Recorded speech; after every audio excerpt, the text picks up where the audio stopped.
सागरे गपगरे गपधा पगरे ग सारे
Welcome back, everybody. UPL here for week 4. My name's Infernosis, joined here by Chief. It's the middle part gang here.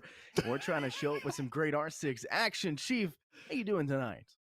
Great. Your hair's looking lovely, as always. I'm trying a new look. How's it check out? Should I like put some gel? Should I just go grab some putty real fast and like? Dude, I'll give you 11 out of 10, dude. Thank you. So beautiful. It doesn't want to stick just yet, but you know, it'll learn there, its bro. lesson. We'll get there. Yeah, I don't know what's going on over here today either. This is I have a term paper due this week, and I don't know what to do with my life. You know what we do know what to do with? The game that we have going on today.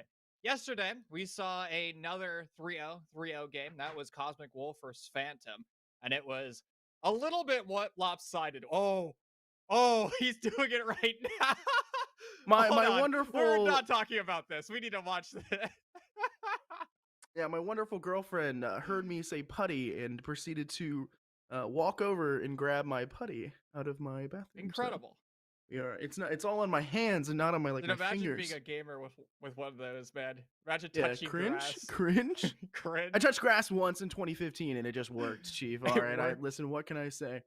Well, I look like that kid from Jimmy Neutron, that does polka music. What? You never watched Jimmy Neutron? No. Oh my goodness! All As right, a Cartoon Network kid. If somebody catches the reference, I bet you Jay here for our social media manager does. All right, continue what you're saying while I finish stylizing my hair. Yes, you beautify yourself. But yeah, yesterday we saw Cosmic Wolf and Phantom Gaming go for their 3-0 match, and it was Phantom Gaming with a really swift victory, kind of a lopsided game against Cosmic Wolf. Today, Scott, we have another 3-0 match. It's Surf versus Oblivion. Both rosters have yet to be able to drop a map, and sadly, one of our teams today is going to be dropping. Let's actually bring up our rosters and see who's playing, because they have changed their teams just a bit. Well, I think everybody here is readily aware that Surf has lost one of its 4 front runners. That's Poison. I don't actually remember. Do you know who's subbing in for Poison in this because of that? I do not know who's on Surf now. I know Poison went to Two-Faced. Yeah, congratulations, Poison, of course. But he's still got a solid roster behind him that he's leaving behind. Doc, Bill, Snake, and Slinky. Now, according to Surf, they have Slothy, TPA, and Sam as potential substitutes. It's TPA confirmed by production. Yeah, so that's a good sub actually. No joke. TPA is a pretty good sub. But over on the opposing side, Oblivion Pops, done at Momo Red X and X Stars. I think if anyone here knows about those last two, then you know some really classic R6. I really love X Stars, really love Red X, and I love Momo to death. So I'm really excited to see them play. And obviously, like you said, there's a lot of stakes in this matchup. And I think both sides are going to come raring to go. Unlike what we saw last week, in that matchup, Chief, as it was a lot of nothing that we kept seeing. Hopefully, we'll see something come up this time. I thought Oblivion picked Reflex, the CEO of Rat stuff, because you have Super Rat, Momo the Super Rat, and it was going to be the Rat Hat. That's hard to say. Anyways, basically everything that's going on is these rosters are changing daily. Surprise! It's T3, and we never know who's playing because these rosters can't keep a solid 5 to save their life. That being said, the one thing that is consistent in Rainbow Six Siege is the map ban. And what's even more consistent is the same maps that we constantly go to. Hey, surprise, Bank is banned first, and even a bigger surprise, we're going to Oregon. Haven't you T3 gone to special. Oregon every single map now? We Chief? only cast Oregon because it's the only team or the only map that players know how to play, it seems. Well, personally, I'll just say it. I love Oregon. Though, with how many times I see it here on UPL, I am actually starting to fear it just a little bit. It really is that sleeping giant map where you're like, oh, Ganja bar. maybe we'll have some casual fun here on Oregon. And then it just shows up. It's the same strategies every single time. Nothing new. Lots of trolling. Oregon and the UPL is quite fun. We'll have to see it pans out tonight. Now, what strategies can we expect today? Is it going to be something normal, or is it going to be what Oblivion might be known for, is ratting? Well, Surf last week, you called it. You said maybe they're trying to save strats, right? This week they don't really have a need to do so, right? They've already played through their SFCL finals. We all saw how that went, unfortunately for them. And so I think this week they'll probably bring everything they have. Maybe they'll try to finally win something or another, and maybe it'll be UPL if they can do their best. And yeah, I don't think the Rat Pack strategies are going to be very different. I think Oblivion is going to stick try and true to that. That's their name brand, right? They're definitely going to full send with that anyways.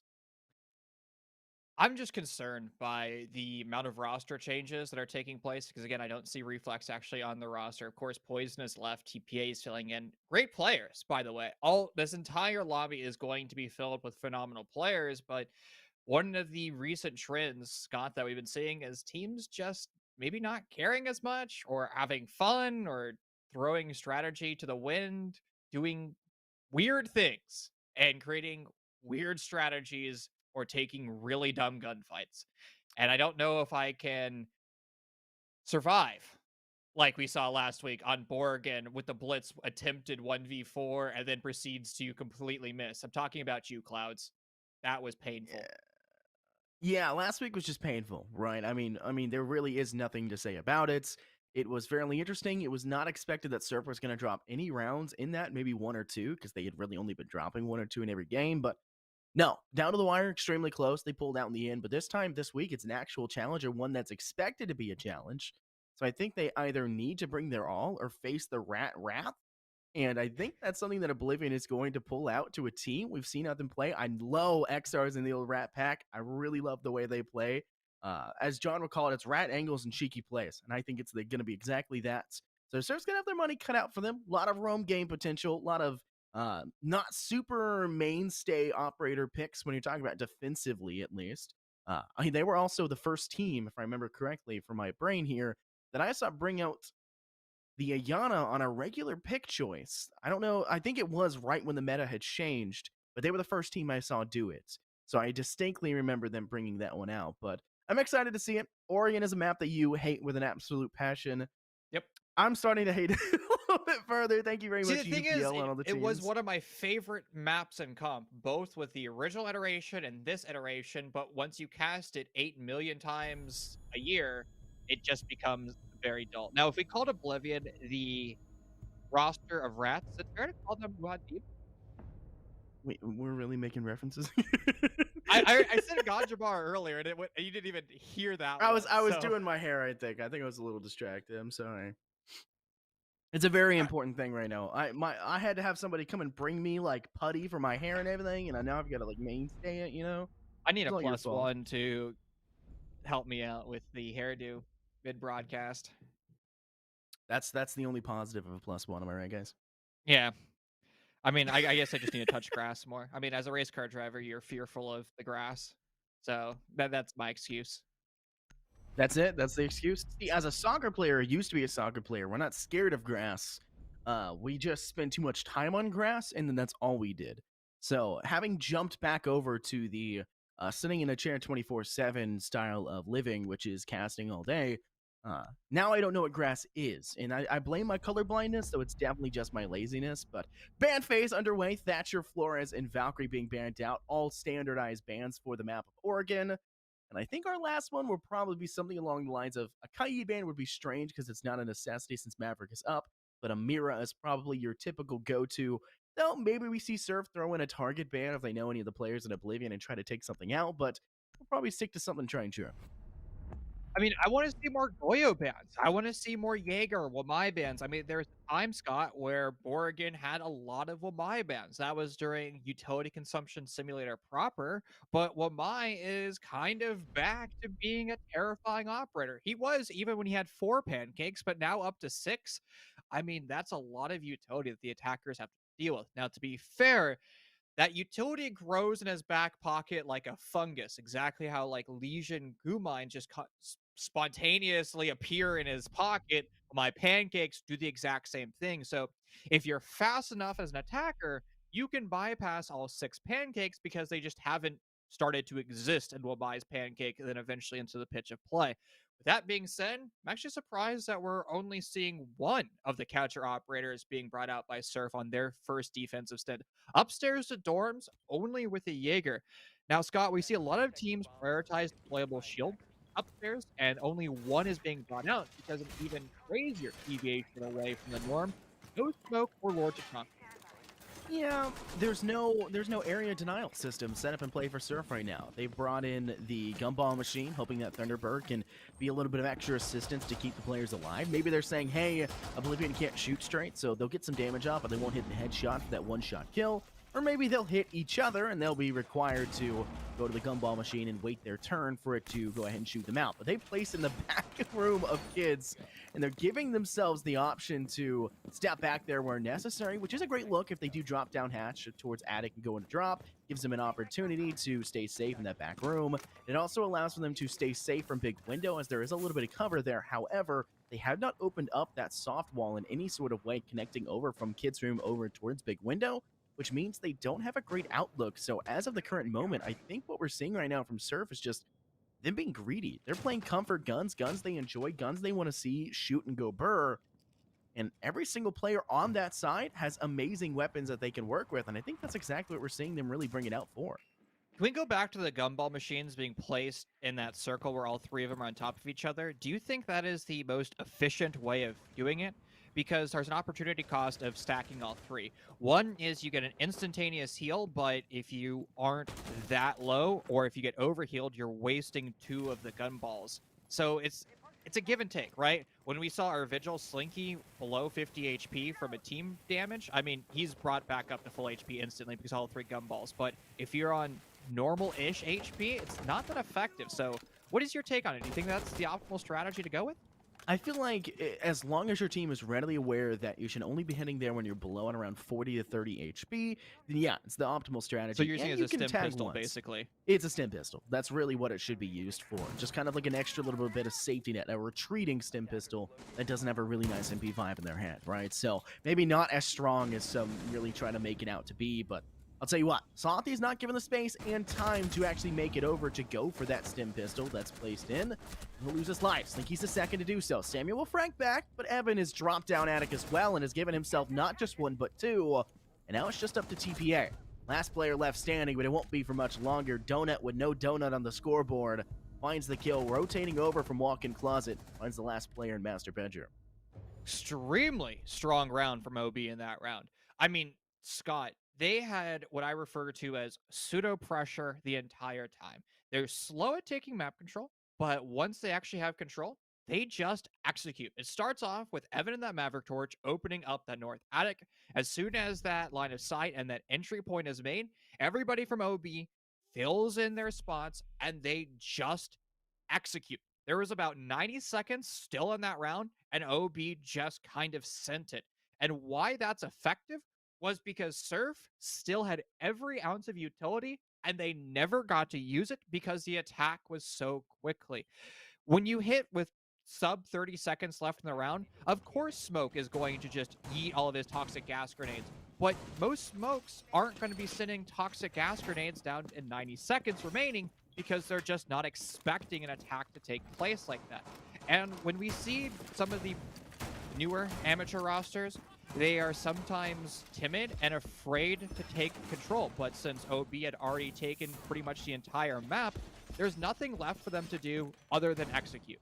And Momo finds one of those opening kills. Evan finds kills throughout that Endeavor, Donut, and Red as well. And Surf was just honestly not prepared for that aggressive style of play. They themselves, Surf, they were aggressive in the early stage of that round. Everybody attempted to spawn peek, but Oblivion was setting their goals, and they never found any of those spawn peeks. Great round from OB. I want to bring up the fact, OB's attack, what they attempted to do is they actually went through the attic play, and in recent times, that's kind of been an outlier strategy. A lot of teams are just saying, hey, full rush in through Master Bedroom, take control of Armory Hall, clear Armory in the first place, and then work our way in from Trophy to give you an option to swing through that doorway and take control of side itself. Yes, that walk-in closet is still employed as well, and they did get a couple holes inside, but that was not their main avenue of approach. Instead, it was that attic drop where Evan stepped up absolutely tremendously, found two on a quick refrag back to his teammates, and that's really what started to swing that round in favor of Oblivion. We saw them go methodically trying to get rid of that hard reinforced wall in attic. They did a spectacular job of doing so. Multiple sightlines, multiple avenues of approach. Surf Esports just didn't bring the defensive presence necessary to keep them at bay, and that's exactly why you see Oblivion able to take rounds and swing it in their direction, and round two should be the exact same way if it wasn't for the fact that this is basement. And it wasn't for the fact as well that Surf is roaming with an absolute vengeance. They're sitting in multiple directions, almost all of them towards rear stage and that tower side. Two upstairs, two are downstairs on the bottom, and I think one's still roaming up top, just looking for an option. No, three in the basement now. Surf Esports are looking for a very early kill. They're kill hungry, some would say, but Oblivion's not giving them anything. Well, the initial aggressive play by Surf has been silenced, but where's Samuel going? He's upstairs, down the white stairs, and Momo Super Rat falls, and same thing with Red X. What has gone wrong this round? Why wasn't Samuel identified? How is he even allowed to now be hiding in security? He's already cashed his checks this round, and he's still doing more work. Even if he dies, he has done more than enough because he's wasting time and wasting utility. Sure, he's flashed and is unable to shoot back, but it's now all Evan. The diffuser's lost over in Zulu. He has his nades, but with 4 targets to find and not a lot of time left in the clock and the hunting pack of Surf about to crash on top of him, I think Oblivion's strong success in round number 1 is going to be turned upside down here in round 2.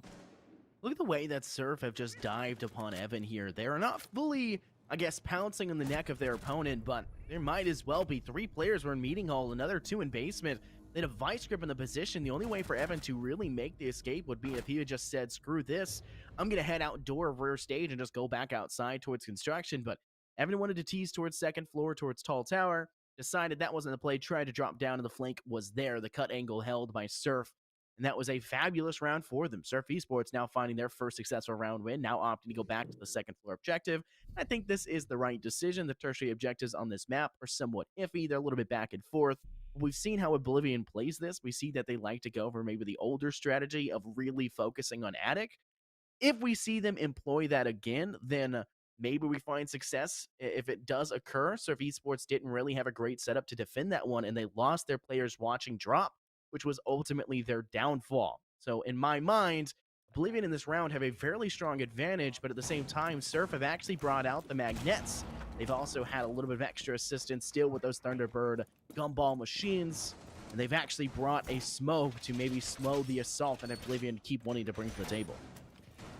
Scott, is it possible for Surf to bring out one of those strong roam strategies that they just brought out in round 2 that ended up winning them their basement? Because I would like to see something like that, where Sam is completely misdroned and the flank from behind is the final nail in the coffin for Oblivion. In theory, it's practical. It can happen, but at the same time, it is a second floor objective. It's a little bit more difficult to warrant the roam game when Oblivion basically never touched the first floor in the first place. They stepped in swiftly through Master Bedroom, stepped in through Attic. Maybe you have a roam game over towards Big Tower and you sit 2 players up top and maybe watch for that cheeky angle. Slothy can try to spray through that wall, that soft wall of meeting room to give them an option to find that early kill, whatever it may be. I don't think the roam strategy is the most prevalent or most authoritative strategy they could bring to the table.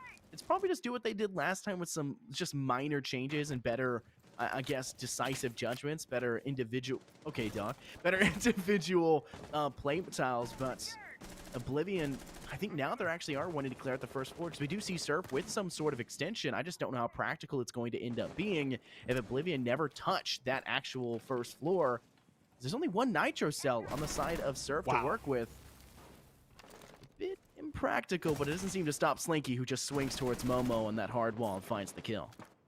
Well, that's a change that Surf Esports needed. I mean, it was the insertion from North Attic that ended up winning that round. It was such a swift attack, and it's a large deviation between that round 1 successful attack, because Oblivion can't even enter in through North Attic. With the amount of pressure that's over here from the side of Surf, whether or not it's the active gun barrels as well as that flank, I mean, Oblivion needs to make a rotation. They have to assume that North Attic won't be opening up, or it won't be quite as powerful as it was in the previous round, and that Nitro Cell finding the other hard breacher, now dooming the execute in through South games.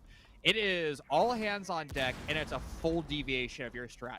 Honestly, at this point, White Stairs' big window is probably advantageous, but Surf is just swinging everything. Scott, we saw that be their win condition back in round 2, and with Pops finding a kill, I don't think it's quite enough to right this ship. It's Evan, though, a 1v3. He's been in this spot before. 2 kills to his name, but still 2 more to find. Maybe it's possible for Oblivion to win this round. It'd be one heck of a clutch, but with that diffuser on the other side of the map, it is all going to be one heck of a show. He's got a minute. 50 seconds now, really and truly. Slinky's going to be the next target that wants to push forward. Banshee goes. They're going to hold the shield. Slinky maybe was thinking about dropping the shield. Here's the Banshee, though, and that's why you're placing that in that corner. Just buys you enough time. Then you could spray around the corner and win the fight, and you can watch their body, unfortunately, fall to the wayside and through the hatch. Game day, baby, is what Slinky says. And yes, Surf taking round 2 in a very nice fashion. A bit of a avenging, you'd say. Maybe the Avengers coming in once again and taking some revenge for their round 1 lackluster performance. But Oblivion, we've not seen much from them in the last 2 rounds. It's really been Evan. Evan steps up big. He stepped up big on the first round 1 step through hatch. When he tried to step in through that attic wall, he did it spectacularly. Even though his teammate lost his life, he swung down, found 2, and swung the round in their favor. Happened there again, but unfortunately, it was a little bit too late here, Chief, as everyone else on his side was already dead, and he was trapped in a 4v1. The thing is, Evan is being put in unwinnable situations, and I hate to say, while Evan has 5 kills, those kills have been more or less impactless. I mean, he had 2 kills at the end of round 1. So that means 3 kills from rounds 2 to round 3 have meant nothing in the grand scheme of things. Great, you found kills, but it isn't CSGO. You're not getting economy for getting those kills. What's with you in CSGO recently? Huh? What's with you? That's all I've What's been with playing. you in CSGO? You know what? Why aren't you ever playing CSGO with me? I absolutely love CSGO to death. I have like 900 hours in the game. Never known that you like CSGO. We can go play after this. Oh my goodness. I won't be able to do it after this, but like. Oh yeah, your lady friend's leaving tonight. No, she's leaving tomorrow, but I do have I have a D&D night tonight, so. Oh. I'll fill out. I'm full send with the middle part hair in the nerdy attitude. I'll give you my print streams for the day, my Deagle and my A1S, so you can let's see it. Look at them. With that being said, sadly, one of the reasons that I've been playing more CS is the skins. And since Siege doesn't quite have those lovely skins, we're gonna have to. Uh-oh. Chief, what did it do? Uh-oh, what did I do? What am I doing, TPA? Oh no. Oh no. Does TPA know something that we don't? Are we about to hear some about some drama? TPA is doing something weird right now. TPA is on the map doing something very odd, my bet. Momo's in the ceiling. Oh, this is a nasty angle. Woo-hoo-hoo. We've actually seen too many attackers here in Unified Premier died to that angle. It has become, unfortunately, common. I mean, it's a senseless gunfight to take if you're an attacker. You just have to be very mindful of your swing, and that just comes down to situational awareness. Now, the side of Surf, I don't believe that they're aware that North Tower has been effectively cleared. And with that kill on the Slinky, I think that now confirms that Oblivion has full access at north side of the map. Now, we don't see a lot of deployable shields, and in fact, Surf Esports has been running pretty light on the deployable shield. As a member of Oblivion, particularly, I believe as Momo said, it's kind of just take gunfights has been the strategy for Surf. It worked for them in 2 rounds, but it's not working for them here in round 4. It's a new floor. It's a bit of a new objective, too. Evan's trying to clear out this wall. There's a player sitting close, though. Evan's trying to go for it and unfortunately loses their life. What started off as Surf finding the brunt into the damage, now finding a little bit of a return. Fortunately, Samuel's the next to fall. Donut finds the kill. 2 players left standing. Doc and Slothy, no one really near the objectives. They're going to have to rotate from basement side. And Red's all the way in meeting hall. Just waiting on Donut to walk over with that diffuser and get that down. Fortunately, Slothy's on the flank, coming up from Laundry. 2 players swinging. Doc wins the engagement, though. Flash is now being expunged. Donut's finally made his way inside a meeting hall. No free space to go for the plant. Gets swung from both directions. Flash may find effects into one, but it does not seem to matter. Momo tried to bring it back, but he was all for naught. Round will finally drop in favor. It's going to stay close. He does it with the ACS-12 of all guns here, Chief. Don't hate on the ACS-12, man. I love that gun. 2-time sight, slug shotgun, DMR hybrid chain gun of awesomeness. And for Slothy, you can give him anything, a pea shooter, and he'll find those perfect headshots. Honestly, that was a decent round from OB. They find the opening kill. They actually have the man advantage by 2 kills. And then the shenanigans of Surf Esports that have won them the past 3 rounds comes back to being a factor, Scott. It was just Surf taking gunfights. I mean, we saw Castle upstairs, just zero fear. Fear is a mind killer, after all, and it seemed like Castle knew that all too well, and just dry challenges a Maverick Blowtorch troll. Whew, those are some cojones. But it worked, because Oblivion has not been able to counter aggression. Again, going back to round number 1, the reason OB ended up winning that was because they were clinical and they executed before the defense could even establish and be aggressive. Ever since then, Surf has been just swinging nonstop, and Oblivion has been unable to deal with it. Members are being caught out in bad positions droning. We saw Momo die literally in the Zulu Hall last basement round back in round 2 because, well, he just wasn't prepared for Samuel to flank from the white stairs. Now, Oblivion, they have to be extremely mindful, and they have to be aware that there is a flank. It's going to come at some point, and it's looking like Slinky as well as, oh no, not Oryx and TPA. Oh. All right, don't say, oh no, not the Oryx. No, Oryx is a masterclass of gameplay. The T5 SMG or the 1.5, literally all you need. It slaps. Yeah, his utility sucks, but the T5 SMG is monstrous. Quick swing in from construction. Barrels will be swung through. Now Momo has control. Now at actually 1.5 HP, probably 2. Who really knows Impact for grenade, sure? Impact grenade. Oh, Sloppy just steps up with the ACS-12. Tries to swing to another one. Will not find the kill, but Slinky's quick to follow. And Doc will find their second. Now hunting for the third. Last player in barrels. It's Donuts. No end of the round so far. Trying to make that a little bit of a difference. Throws the flash. Oryx goes for the smash. Fails, unfortunately, but Slothy's also been deviant out. Really no chance to pick them up at this point in time. They'll have to cross into that no man's land. They're going to make their way around to the other direction, but it doesn't seem to matter. The MX-4 Storm with a 1.5. Too much to deal with. He swings through that soft wall of E-Box. An easy round clutch-up win there. The side of Surf as they are continuing to cascade and pound the hurt down in this Oblivion attack.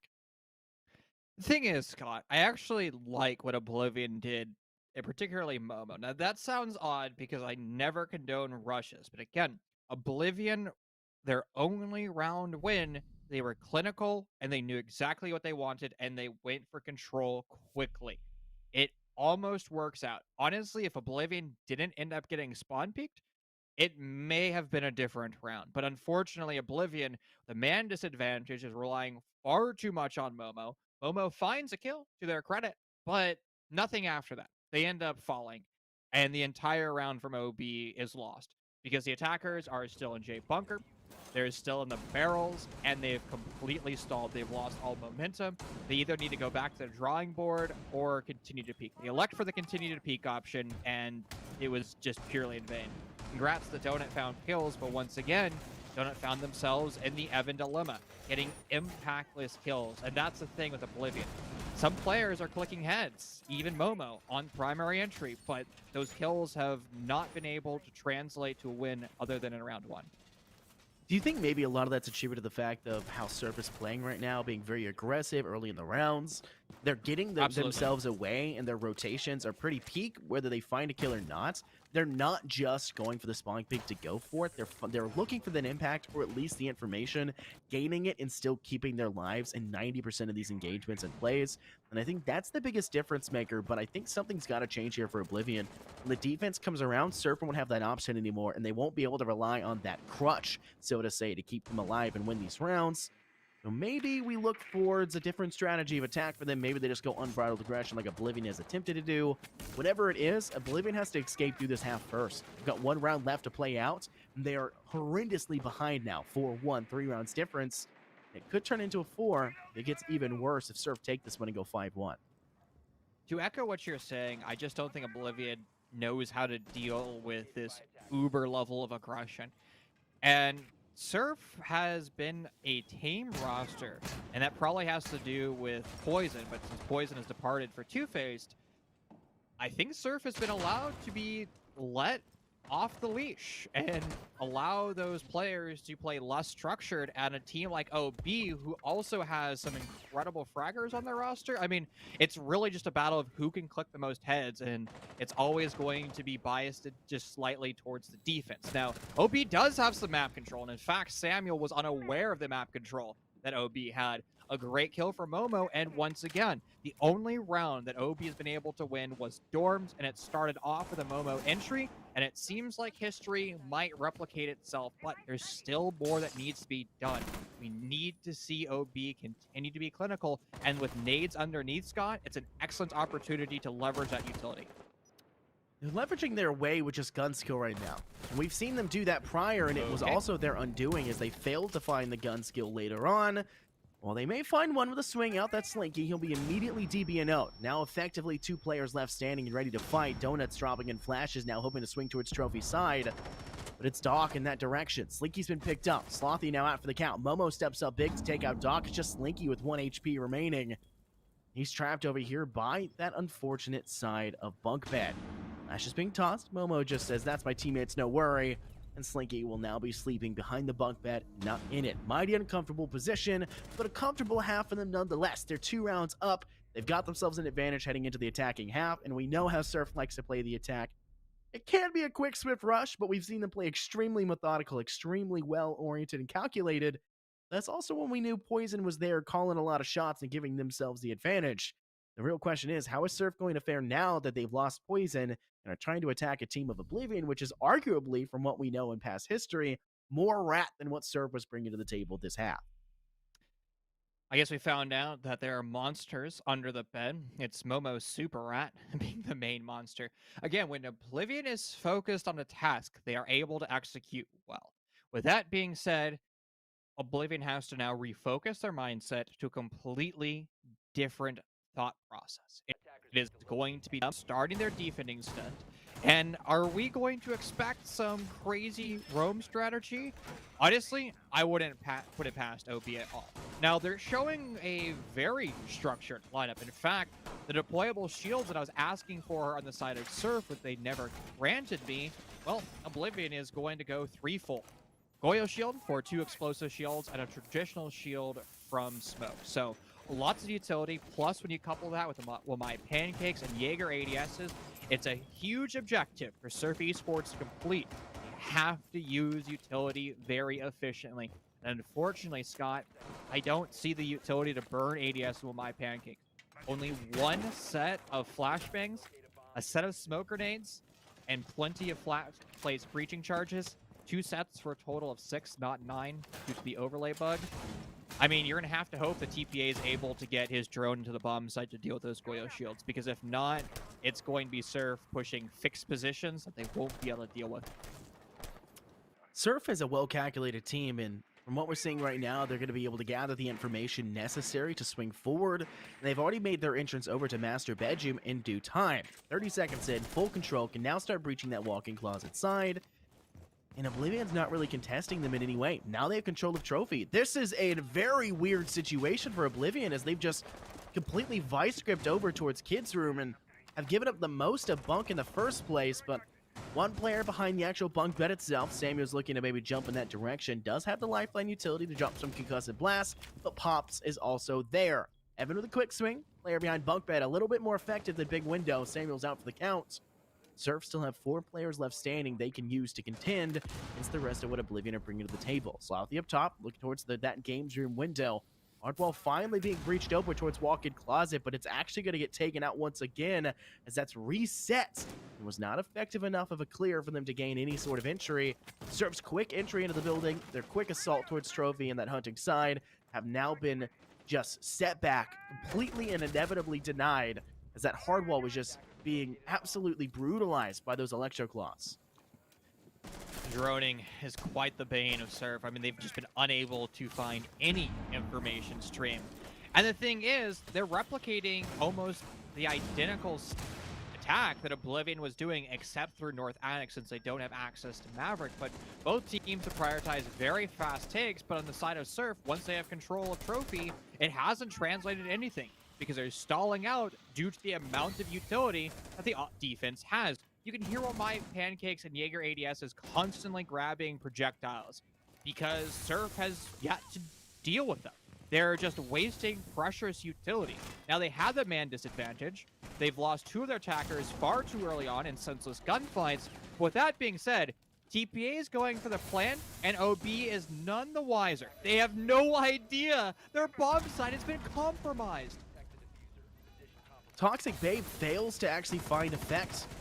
Now they've got to swing towards the very death trap that has them set in stone.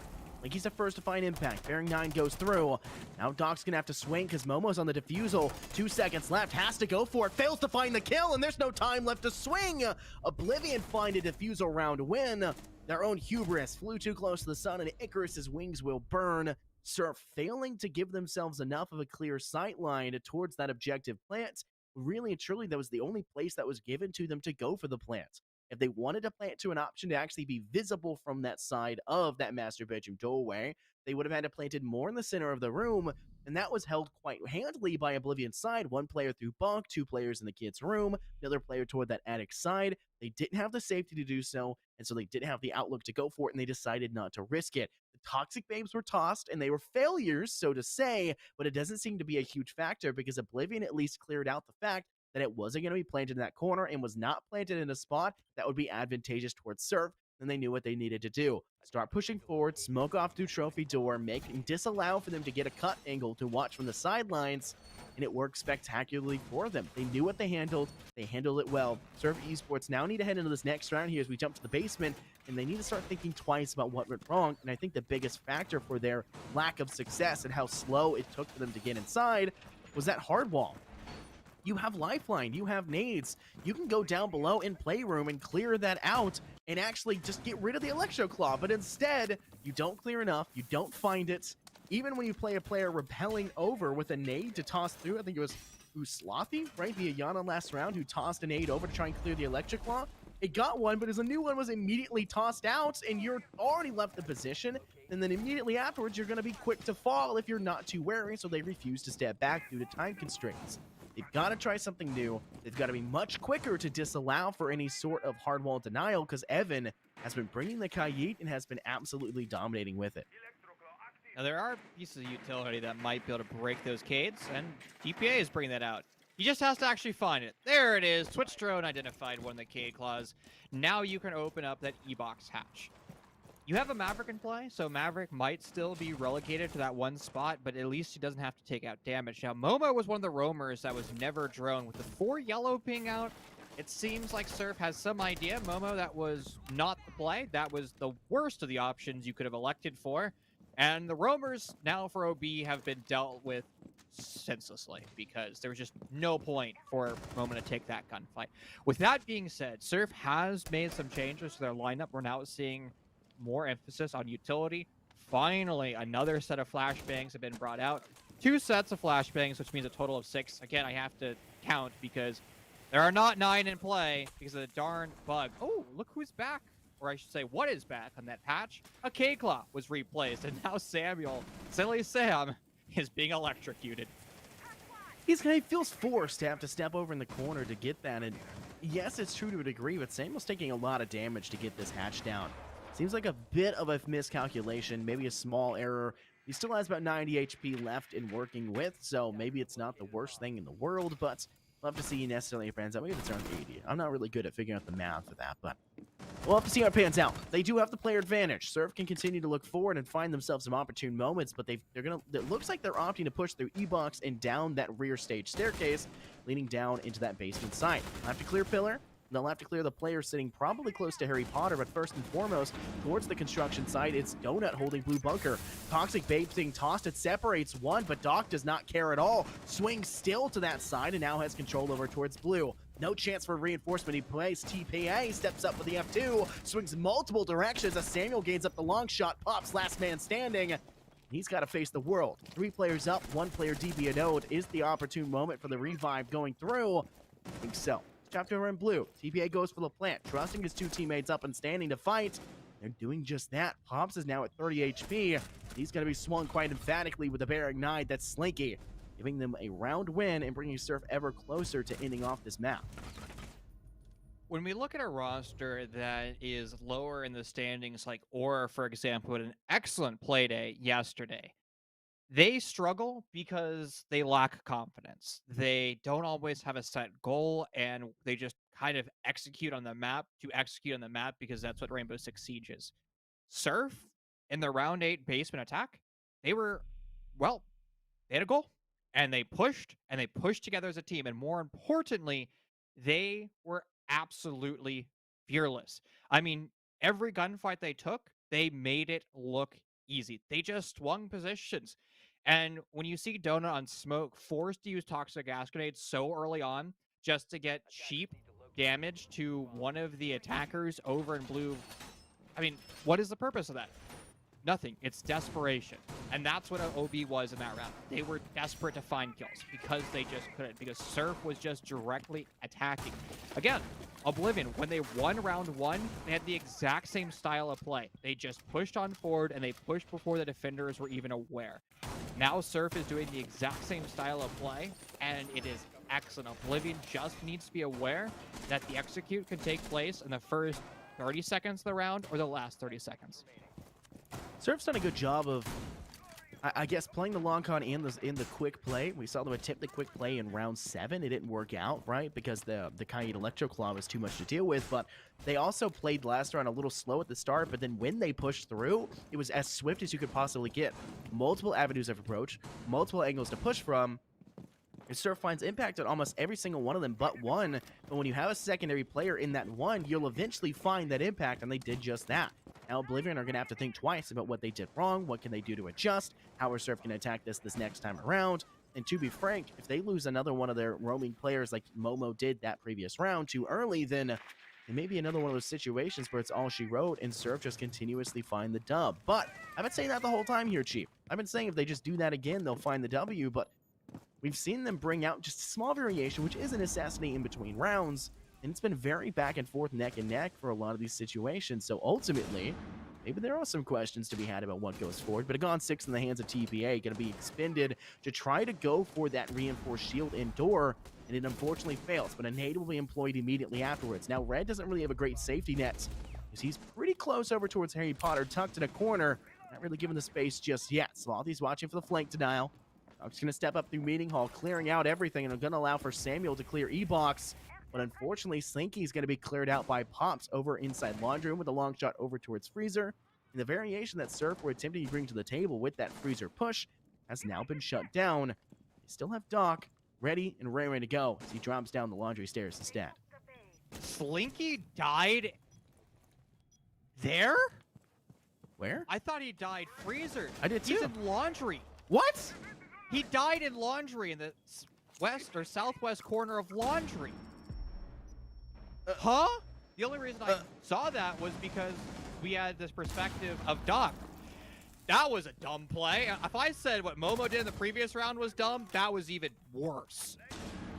We're gonna have to move on, Scott, for my own personal sanity. Unfortunately, Surf's bad decisions are just gonna become compounded at this point. It's escalating, it's getting worse and worse. Momo, the nerf to the 416 out of ammo, forced to go to the pistol. Oh, he whiffs everything. And the Maverick now forced to clutch once again. We have seen Maverick in clutch scenarios, 1v4s, and this time, Samuel may be able to do it, but unfortunately falls to the final 1v1. Oh, talking about getting close there with Samuel. I mean, he had a player in freezer, a player holding in laundry room itself.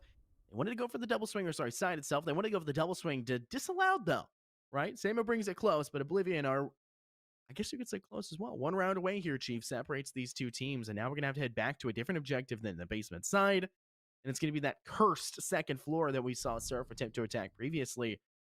They need to do a much better job of getting rid of the Electro Claws. Evan has been cheeky with it. Evan has been toying with their opponent so far about what to do, and I think right now, Samuel is trying to bring a counteraction to it. The Buck with the skeleton key from below, clear out that playroom, look for the Electro Claw, and try to work with it. But at the same time, you clear a floor hole, you also clear for a hell hole. It makes it a bit of a double-edged sword. What can hurt them can hurt you too. And that could be a bit of a scary factor. And we've seen Momo roam. We've seen them roam quite a few times on the Oblivion side as a whole, but they obviously don't favor the roam as much as we've seen Surf favor the roam on their defense. But any roam is dangerous when you're trying to clear out and really focus on finding that Electroclaw from below. So, Oblivion, 2 players need to be sent down to that first floor, in my honest opinion. You can have 1 player toss a nade through that games room wall, through that games room window.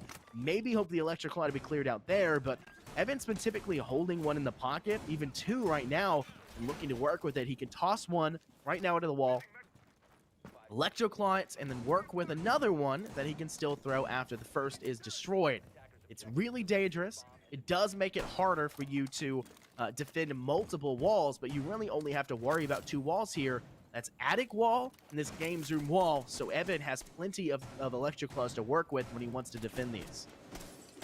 I can see why the offense was struggling to deal with the Cade Claws, because when you put them in odd corners like that, you actually have to have more surface area, or you have to remove more of the floorboard to actually see those Cade Claws in those elevated positions, because most of the time you're using an Ash launcher or a Zoe launcher.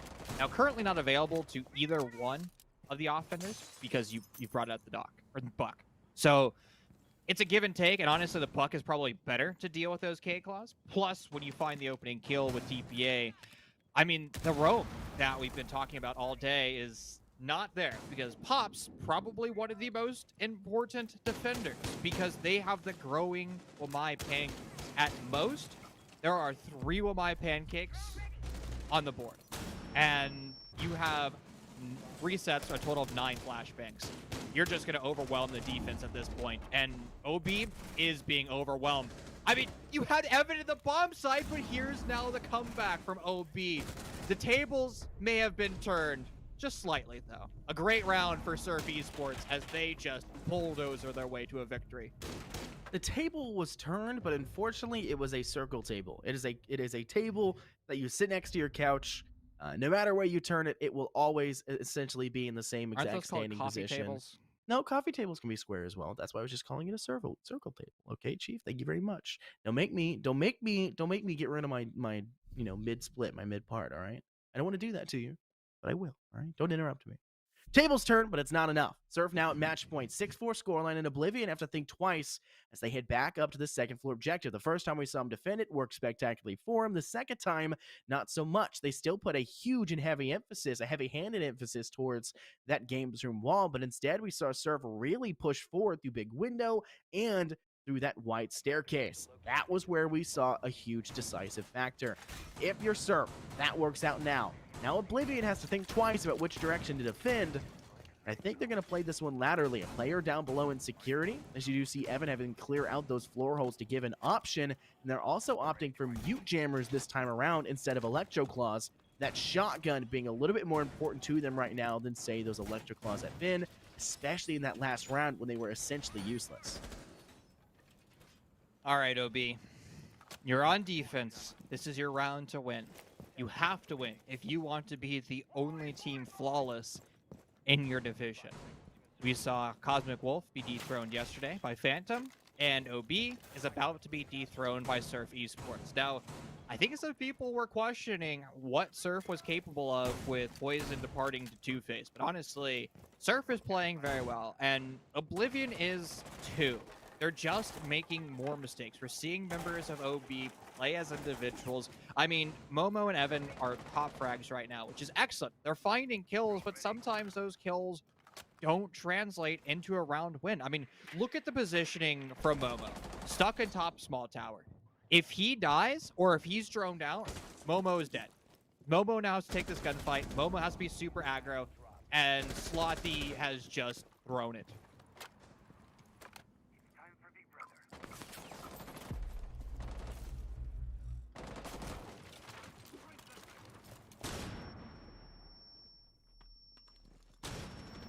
Well, Momo's being punished. Flashed into absolute oblivion. That's just not good, OB.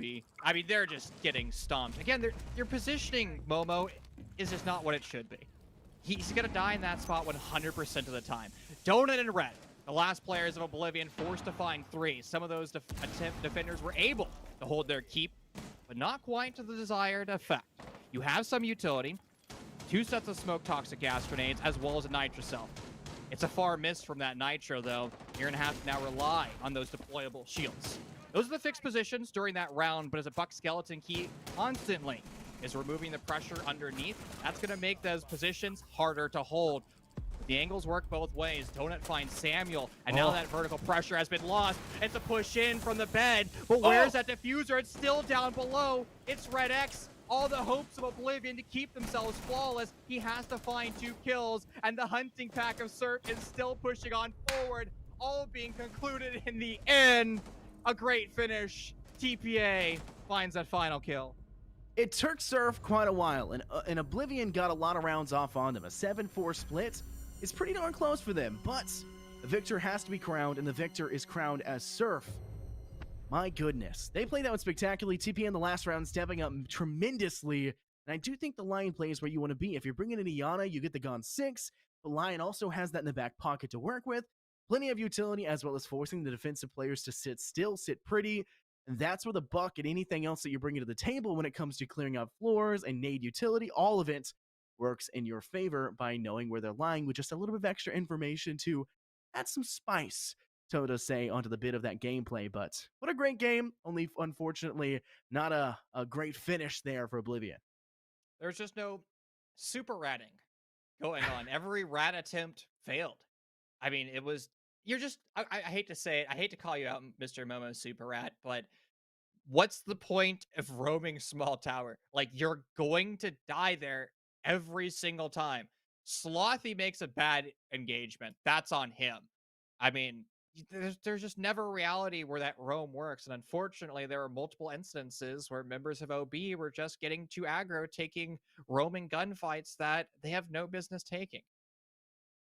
Yeah, mistakes were made here, Chief. And I think one of the big mistakes that we saw was every time we saw Oblivion adapt to a strategy that they just lost to, Surf just played a different one, right? They didn't play the same thing back to back. So Oblivion goes, oh, we got destroyed here. Adapt to this. And then they just go back to the strategy they won on prior. It's not what you want. It's the bad strategy to go about it. It's not the direction. Yes, adaptability is important, but you can't adapt to one strategy or the other. You need to be a bit of a mix in between. Like, this is a small objective on the second floor. You do have to worry about multiple approaches, but you can also stack defensive presence on one side or the other or do a middle ground. And that's what's really strong about the attic, because you have that attic door, watch towards hunting and games room. You can also see a little bit over towards white staircase when you rotate through that rotate hole from kid's room.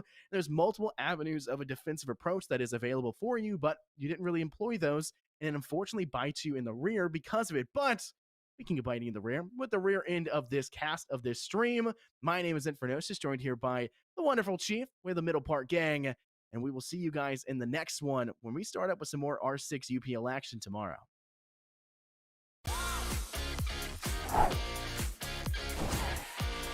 I noticed I drink a lot of sodas when I'm gaming. Might as well drink something that's good for me. Head over to drinkolipop.com and order your favorite flavor.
Welcome here to the UAL. We are here with the Unified Advanced League Playoffs, and I am excited to bring you some more great action tonight. We do have a fantastic set of teams playing here in the quarterfinals. It is still only best of 3, so keep that in mind. It is going to be a very, very fun time.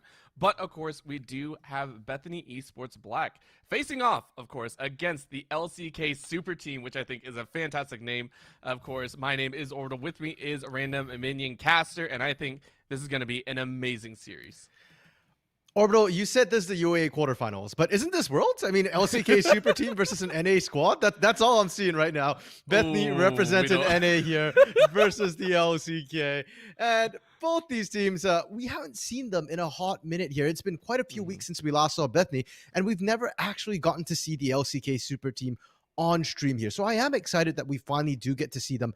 And in the quarterfinals, no less, you mentioned, it's still a best of 3. Best of 5 starts next week. So tonight, things are still dicey and the teams will have to come out swinging here. Oh, yeah. You know, first game is always something to kind of talk about. And you mentioned it, actually. We were talking a little bit about it before. These teams love to go to game 3s. Both of them have a tendency to actually run up that series clock, no matter how much of a beatdown one game is or how slog-festy it gets in another game. They will most likely run it to 3, whether it means that one side kind of perks up in the midway. I mean, considering what we saw at Worlds, and if you're saying this is Worlds quarterfinals all over again, I mean, I that goes against the grain, right? Like, come on. Well, technically, if it's World's quarterfinals and NA shows up, I don't know if it goes the full 5. But tonight, at any rate, like you said, both these teams like to go long. Bethany has only had one series where they haven't gone the full 3 games. And for the LCK Super Team, there's only been 2 series out the 6 weeks so far where they haven't gone the full 3 games. So I'm excited. I'm hoping to see, another good full series here. Because to me, when a team constantly goes to the full 3 series, the negative side is, yes, it does look like they're struggling to close out a little bit. But the positive side is that their mental is strong. They've bounced back. And these guys are the first and second seeds, respectively. Bethany, Cloud, first seed here. So they've won most of their games, even though they go the distance. LCK Super Team, second mountain seed, only lost 1 series as well. So their mental is strong. Their bounce back is good. Yeah, and something to also kind of note is the fact that we have kind of star carries in both teams, right? This is a team of, I think the LCK Super Team has one that is kind of just on the fringe of being that up-and-comer, and then on Bethany Esports Black, it's kind of, whoever decides to show up at that time, right? One of the players will go ahead and step up and say, hey, I'm going to carry the team this game, let's run it.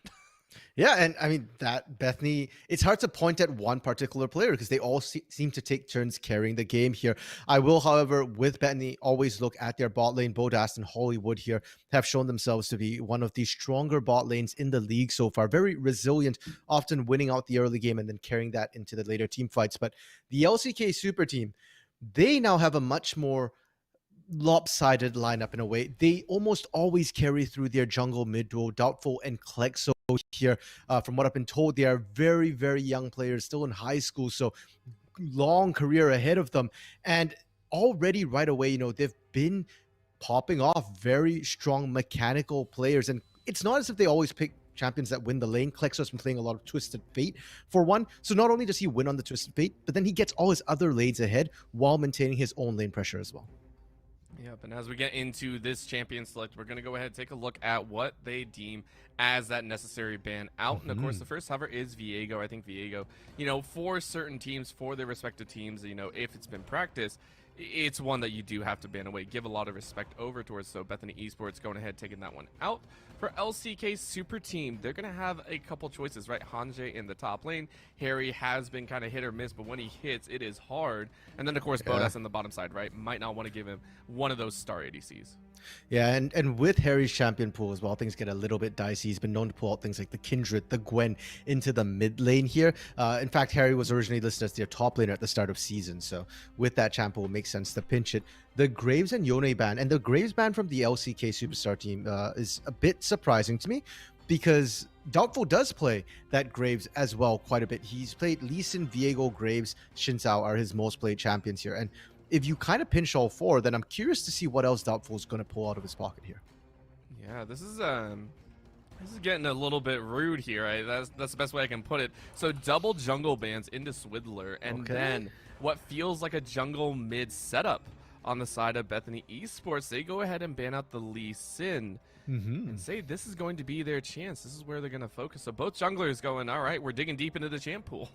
Okay, and again, the Kindred I think is more targeted at Harry in the mid lane right now, rather than the jungle position. And the Yuumi last ban, we are still on patch 11.20 right now. The Yuumi nerfs haven't come through yet, so strong champ to take out. And now I'm curious if Bethany just decides to pick the Xin Zhao here and completely pinch Doubtful's pool, and then forcing Doubtful to switch something up, maybe go with like the Olaf that we have seen in the past.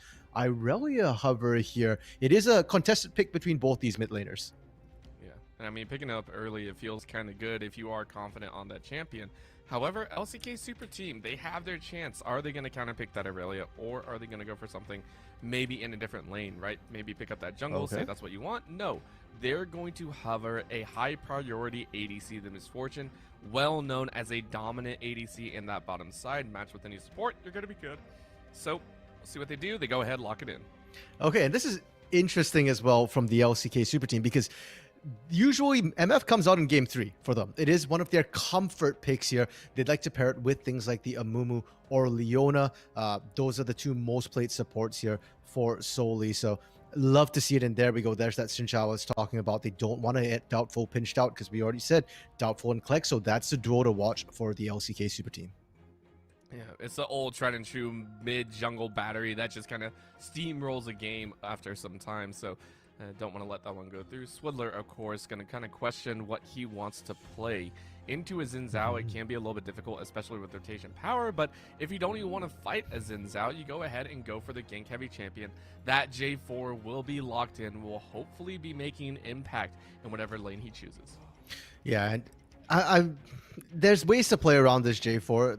As you mentioned, J4 doesn't really want to duel with that Xin Zhao early on here, so I do expect to see a lot of the early jungle pressure favoring the side of Doubtful, and Swidler going to have to play a little bit more creatively here, depending on what gets picked up. I mean, right now, that Misfortune, very, very gankable, and we do see the Caitlyn coming through here for Bodas. It is a champion I feel like they've been kind of defaulting to recently. It's a very safe pickup, blind or as a counter. You've got the huge range advantage over the Misfortune here, and you get all that positioning, but you have to start winning that lane early, or else the mid game has been where Bethany's struggling a little bit with this Caitlyn pick. I almost wouldn't be surprised to actually see a pinch of the support roles, especially with mirrored matchups here. Across the first set of picks, ADCs, jungles, and mids have all been picked up here. The LeBlanc for Klexo, which is kind of crazy to think about considering you were talking about that TF being a high majority champion, being able to lock in, follow up on Doubtful's ganks. Instead, going for the dueling potential, so I like how this one's playing out so far. Hover of the Silas ban, and now actually locking in the Kassadin ban, so saying that there could be a swap up of that Aurelia to the top lane now that the LeBlanc is in play. Yeah, I mean, Hanjay plays that Irelia topside very frequently as well. Now, the LeBlanc-Irelia matchup's always a very dicey one. If either gets ahead, it very quickly snowballs. But from what I've seen, mostly Irelia tends to win that matchup between the two of them, especially with the way the wave states go. You just kind of hunt down all those minions, get everything prepped, and then you all win that LeBlanc. And if LeBlanc doesn't land the chains, she tends to lose out on that trade. Now, Leona being taken away by the side of Bethany, I wouldn't be surprised to see an Amumu ban as well to try and remove a lot of these playmaking tools for this Misfortune, whereas LCK's Superteam, on the other hand, the Vex just being taken out. Vex, I think, is just such a strong champion right now, and teams haven't quite figured out how to play around her yet. Yeah, it's weird. I played against it a few times, and I got lucky with like a Syndra and all, but still, it's such great denial power, right, against the LeBlanc and Xin Zhao. Quite literally what the whole champion's about. As I stated before, I was wondering if we were going to see a target on that bottom side, start targeting Soli and try and knock down that Misfortune a handful. It seems that's what they did, right? The Thresh and Leona, two great engaged champions, have been taken off the table. LCKS also potentially holding on to their support pick, saying we want to see what the bottom lane is, giving a lot of agency over towards Extorted and Soli.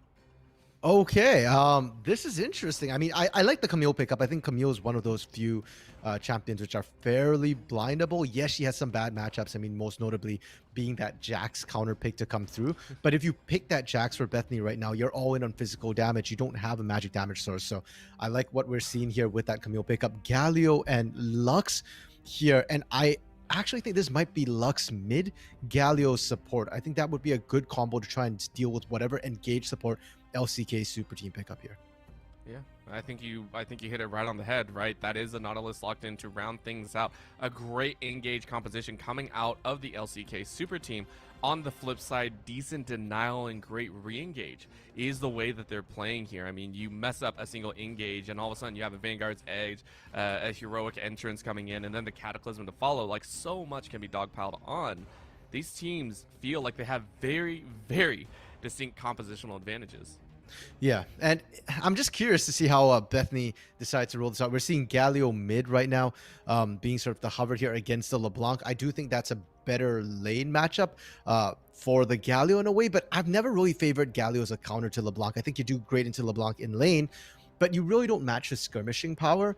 And later on in the game, you know, once LeBlanc is unlocked to do other things, Galio isn't quite as impactful.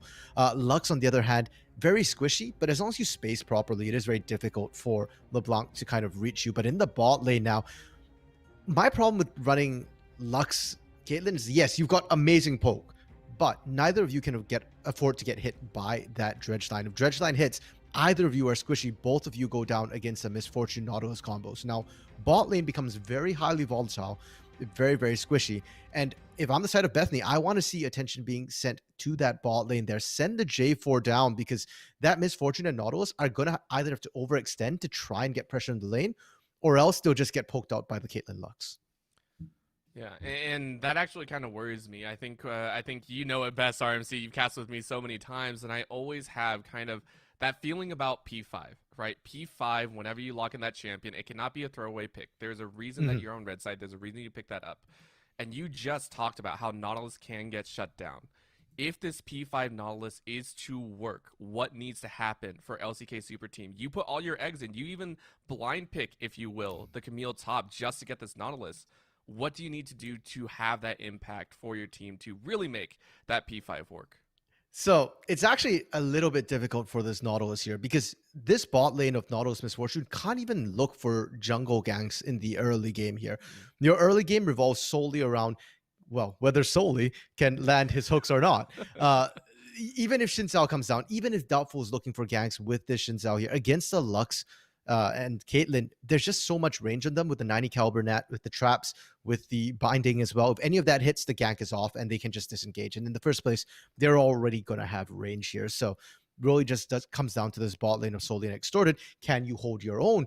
In the mid game, things change. Once your LeBlanc is unlocked to roam, and once your Shinta has a couple more levels, it's much easier to force those ganks. But by that point, usually Caitlyn and Lux have already gotten their big enough lead that it becomes difficult to gank them. So I think that's what we're looking at here for LCK's bot lane.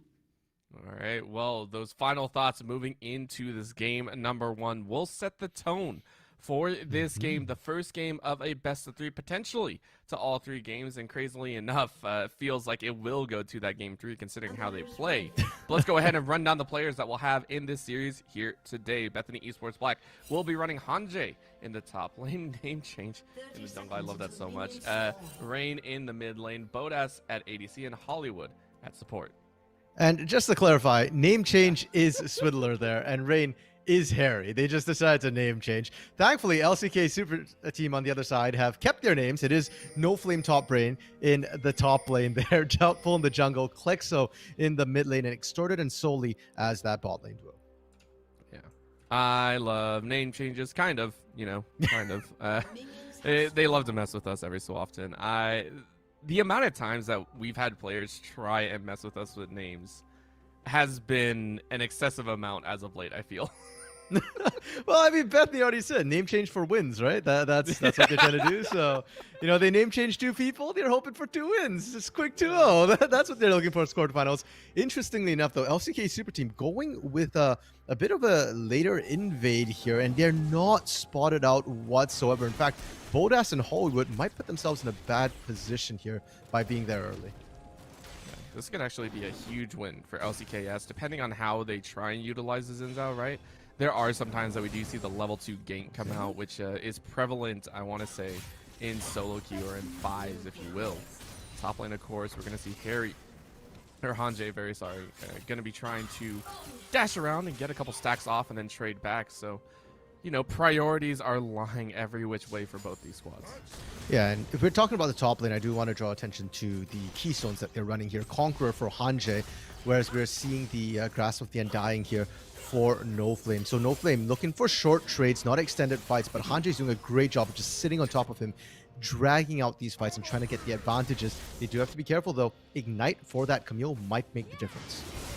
Ooh, Rain going ahead and getting tagged up. That's going to be a chain as well. I don't think they're actually going to pick up a kill, but I mean, for a couple tower trades, honestly, Rain gets out much better than expected. Yeah, if Doubtful didn't take that turret shot, I think easy win for the side of LCK Super Team. Really good invade, but because you take that turret shot, now you have to be careful of Swidler coming in, name change coming in, and trying to find you here. He has the health advantage. This is going to be kind of dangerous, of course. Swidler says, hello, and that's going to be a binding caught by the Lux. Who is going to hit what? Ignite as and well. that's going to be a big pickup. Oh my gosh, over the wall they go, though. Doubtful is going to get killed by the flag of Swidler there. They're going to jump right over and follow up with another route. This Lux is doing quite a bit of work. Going to get the flag and drag, going to get the shield and a little bit of healing. As that will be Bethany Esports Black picking up first blood. And LCK Super Team had such a good start. It looked like they were on track to 3-buff. Even the gank of the mid lane is giving Klexo this control of the mid lane here.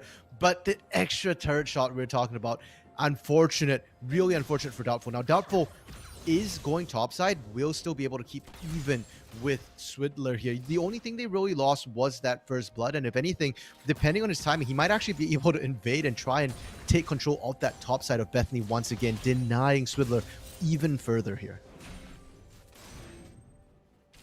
That'll be one of the roughest feelings, to get first blood, to have spent all that time and yet still be even, right? That's the whole reason that you invade. That's the whole reason you do this, is to try and stay in the lead.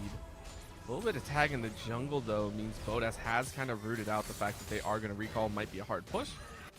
Well, Doubtful goes ahead and picks up a little extra. Solely not allowed to recall. Nautilus is just like, well, I'll trudge my way back to the tower. Well, but Extorted managed to get the recall. I think that's the bigger thing here. Extorted wants to make sure that he's back in lane to catch the wave when it bounces back here. Whereas solely as a support, it's like, okay, unfortunate, but not the end of the world. Now, I do want to look a little bit at the other lanes, because I don't think that LCK Super Team's win con is going to be this bot lane of Misfortune Nautilus. That is their sort of mid-game transition. I do think instead we should be looking at the solo laners here. Klexo and NoFlame top lane. We already touched on Klexo being a big carry for the team, but NoFlame top lane on this Camille. If he can get an early kill, if he does get to skill up beyond that Irelia, he's going to be a threat that Bethany can't effectively answer here. And Camille often does outskill the Irelia as well, so I want to see a little bit more attention paid to that top lane for both of these teams, whether it be to get NoFlame ahead or to keep NoFlame down. I like the thought of that, seeing what they decide to do on that top side of the map, like you were talking about, and how they kind of prioritize this lane. However, Hanjay once again has been getting a few good trades. Well, Nautilus actually made a roam mid, so Soli was testing out the waters. You know, maybe the Galio steps up a little bit too far. Harry, of course, has already used that TP, so that's something that we want to keep eyes out, as a double TP bot is not out of the question for LCKS. Yeah. Definitely, and that bot lane state has actually been a quite bad spot for Extorted.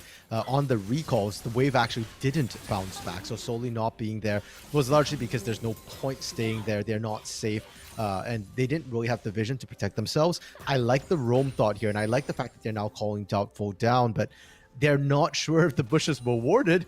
And because of that, Doubtful unfortunately wasting the time here. They're going to have to wait for this wave to really build up, push back, and then it becomes kind of difficult to trade with such a big minion wave for Bethany right now. Yeah, Extorted doesn't want to lose any of that wave, right? You can see the CS differential right now due to the recalls, and that's a nice little trap setup. That's going to be a lot of damage over on Soli. That might be a kill. The Ignite's already down, and that is it. Hollywood says, get that out of here. P5 Nautilus, that's going to be a 1. And Bethany, that was almost the perfect setup and perfect situation for them there. They had Swidler waiting in the wings. He ended up starting Dragon because they got this. But with that huge minion wave as well, you saw the moment he got tagged by that binding, it was game over. Binding into trap with the minion damage as well. And now Swidler picking up the Dragon can continue to threaten. Extorted can't even stick around because of that dive threat. What's crazy is it feels like Swidler was ready to go. You know, Swidler was kind of looking, but as you said, you know, might not be able to deal with that pressure. But this Lux Caitlyn is like the budget Morgana Caitlyn of old, right? That's what we saw, and that's what's going to happen over and over again. I wouldn't be surprised to see Sully actually pick up Merc Treads early if this gets to be a bit of a problem, right? The roots, the traps, and everything. Like, it would be a pretty rough buy into Bodas, who is going to get very, very nasty with some of those headshots. But I mean, at that point, you just got to get out of that CC. Yeah, and I'm not sure we do get to see that. I mean, cloth armor for Sully here might suggest, you know, that those plated steel caps instead to try and reduce the damage doesn't help you with the CC. Extorted certainly was worried about the CC, hence why he brought Cleanse here. But this is what we're saying with that bot lane right now. It's so hard, and Sully not being able to land those hooks because Bodas and Hollywood manipulated the wave so well is definitely hurting them. Now they're looking to roam up to the mid lane as well. Will get spotted on a ward here, and I feel like they're partially doing this because they just don't want to stick in lane. And I want to see Klexo, you know, try and help out that bot lane a little bit. We touched on the fact that it's difficult for the Xin Zhao to gank, but LeBlanc is much more slippery here. You can dodge a lot of those bindings, a lot of the CC here, and still find your way onto these squishy bot laners. Ooh. That's going to be Harry actually throwing a dodge out, trying his best to actually pick something up, but you know what? Wrestle lanes aren't going to work, so that's going to be Swidler going, hey, that's going to be a headshot. Can I get the flag and drag in? And that is an easy pickup, clear the wave. And that means Extorted is actually caught on the wrong side of the map. Is going to have to push the wrong side. Flash out. That's going to be heroic entrance coming in. Extorted is going to get knocked up. Now they're going to dive him under the tower. And that's the Lux Laser saying thank you. That's going to be a teleport in as Bethany Esports claims so many kills. This could be a couple more as Klexo is going to dash out. Does get popped into that duplicity, and that's a taunt in. Klexo is going to take one with him and possibly more. That says Q into kill as Harry flashes to safety. Bethany Esports Black. It was scary, it was hectic, but it's a win nonetheless. And you could see that everybody except for Doubtful joined this bot lane here. Doubtful out taking the Herald. Best he could do. I mean, he can't make the trek halfway across the map here. Everybody else was blowing teleport. And Bethany just had more members, pulled the trigger faster. This bot lane is becoming an issue for LCK Super Team. And I want to see them just let this turret drop, go back, play a bit more defensively. Solely not again. Oh, no. Nautilus is getting picked on. The trash can is being recycled here. Oh, I love Nautilus so much, but my gosh, at 0-3, you are feeling a little bit hopeless. And that's one of the worst things for engaged supports is when you're behind, what do you do? What can you do, right? And like you said, Bethany identify this and they go, okay, well, this engaged support feels bad. We just keep camping this over and over again. Ooh, nice fancy feet there from Swidler. And for LCK Super Team, with your bot lane so far down, you got to look elsewhere here. Klexo isn't really far ahead either. And into a Galio, you can see it's so difficult for the LeBlanc to do anything in the lane. I still say, look top, no flame top lane. He's doing well. He's winning this top side. Yeah, after that early game, right, the early level 2 from Hanche, it seemed like a good time. And honestly, we've seen Doubtful try, right? Doubtful has gone top twice, has attempted to lay down a little bit of CC, a little bit of damage. But Hanche has identified that right now, the Aurelia is going to play weak side. However, No Flame going to try and do something on their own. Ignite goes down. One more Q might do it. Yeah, I mean Cataclysm, I don't know why. Time. But yeah, because buying time, going to try and bait him in. And that should be enough. 2-man into a Lux ult. Oh my gosh, Hollywood is having a field day. This is an A-list superstar here. As they do pick up a kill in return. Most notably though, 5 seconds on Swidler before Dragon comes up. I mean, you say Harry's having a field day. I'm looking at Hollywood for a field day. 2-0-6 on this Lux support here. I wouldn't be surprised to see an early Dark Seal or Medjai's come out because Hollywood has such a safe bot lane right now, and he's able to just snipe people down. That setup, you were questioning, Orbital, why the Cataclysm? Well, it was just to buy time for Hanjae and for Harry to come in and collapse. Now even this Camille that was doing pretty decently for himself, I mean, still is doing pretty well, but not in a position to carry just yet. And Bethany slowly just tightening the screws here. Despite the fact we see a lane swap, the focus for Bethany is still this bot lane turret, which is barely surviving right now.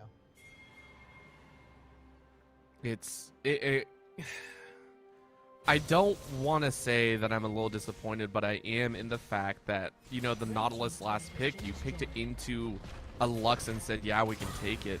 You know, just the game plan not going right? That's all we can really say there. It looks and understands right, but mid-game can't come soon enough, right? This is going to be top lane actually falling as the first tower has already been down. Mid lane is also going to dredge up a few more. That's going to be, I believe, a total of 7 plates going the way of Bethany Esports. Black Rose, LCKS are going to look to get one more charge off the Herald on the top side inner tower. Yeah, and because Dalfor and No Flame are there, somebody has to respond to this. If you don't send somebody in, your turret could actually go down here. And Hanjae... Oh, okay, yeah, they have vision. I was thinking that you can collapse on Hanjae. You can try and pick whoever's in transition there for the side of LCK's super team. Because if not, you're right. There's more damage being done to turrets actually by the LCK super team, but the inner turrets don't give you plates. So we are pre-14 minutes, and therefore Bethany are more than happy to take that particular trade, and then they can just keep defending this top side for them. But this Nautilus orbital, I know that you don't like what's been done, but I've just got to praise Bethany for how they've played it out. It's not as if solely, you know, I can see what they wanted to do. They needed an engaged support to assist this misfortune there. It's just no matter what you picked, even if it was an Amumu, even if it was Leona, it was still going to be a rough one the way Bodas and Hollywood positioned it. Yeah, there was no hate behind that statement. It's more respect out of the fact that, you know, you go the Lux, you go the Caitlyn, one that we know can die very quickly, you know, just as quickly as Sully and Extorted have fallen behind. The same could have been done to Bodas and Hollywood. You know, some would say even more so, right? Caitlyn is a champion that if you don't get ahead early, there is no mid game for the champion, right? Like, there is nothing behind it. So it was really that kind of question. But here we go. This is the turnaround. And that's at least going to be one. That's going to be Harry coming in a little bit late. And just like that, we see why Soli picked up the Nautilus. I take back everything I said. And it feels like mid game's here. I mean, now Soli's just got to find a couple more of those. And like we said, you're very, very squishy, right? Bodas and Hollywood cannot afford to get picked whatsoever. You need to make sure there's always someone in front of you. But we're seeing what Bethany want to do with this team that they've assembled here, right? You've got the Caitlyn Lux. They already took that bot lane. You rotate them and you siege up with them. And barring that hook, there's not a lot of other good engage options to deal with this super long-range siege. That is the worst part. It's kind of like throwing yourself into the fire knowing you're going to get burned. It's only, you know, how long until you can extinguish that flame that they have. So far, that flame is burning fairly bright. A nice couple tags. As we do see a teleport on the bot side. That's going to be a great chain, but a flash out by Harry. There's a little bit of a chase by the Camille will commence. I don't know how far they're going to actually die for that. As Extorted is going ahead and trading back. No mana, but enough move speed to get out of harm's way. And they need to start rotating towards that mid lane there, or else Caitlyn Lux, you know, that siege we're just talking about, there's no bullet time. Extorted's out of mana as well. They can't really hold this. Instead, the call is for Herald. Herald's not up for another roughly minute, I think. So, a little bit surprised that they're not shoving mid harder here for Bethany. I think they're definitely going to try. Yeah, so everyone just recalled. This should be an open tower if they can guide it, I guess is the best way to put it. Yeah, Bodas and Hollywood are going to go ahead, dance up. A great run back by Extorted, though, who picked up steel-plated boot caps. Or, I honestly, it's the one that gives that armor, right? It gives a little bit of damage reduction. Listen, I don't play anything that takes those items. I go all or nothing, so, you know, I don't know that. Anyway, Redfield is started up. This could be a contest. Yeah, actually being forced off a little bit. Everybody's here except for Harry. The hard flash in and a great combo back. That's going to be Hanjae going very, very low, and that's actually the catch. All right, LCKS say, yeah, cool. We have a better dive. We have a better fight. But remember who's still alive. Remember the strong points of this composition. That's going to be a 2 for 3 in favor LCKS. However, HP bars bleeding a little bit. Klexo eats the ace in the hole, is able to walk away with 200 HP.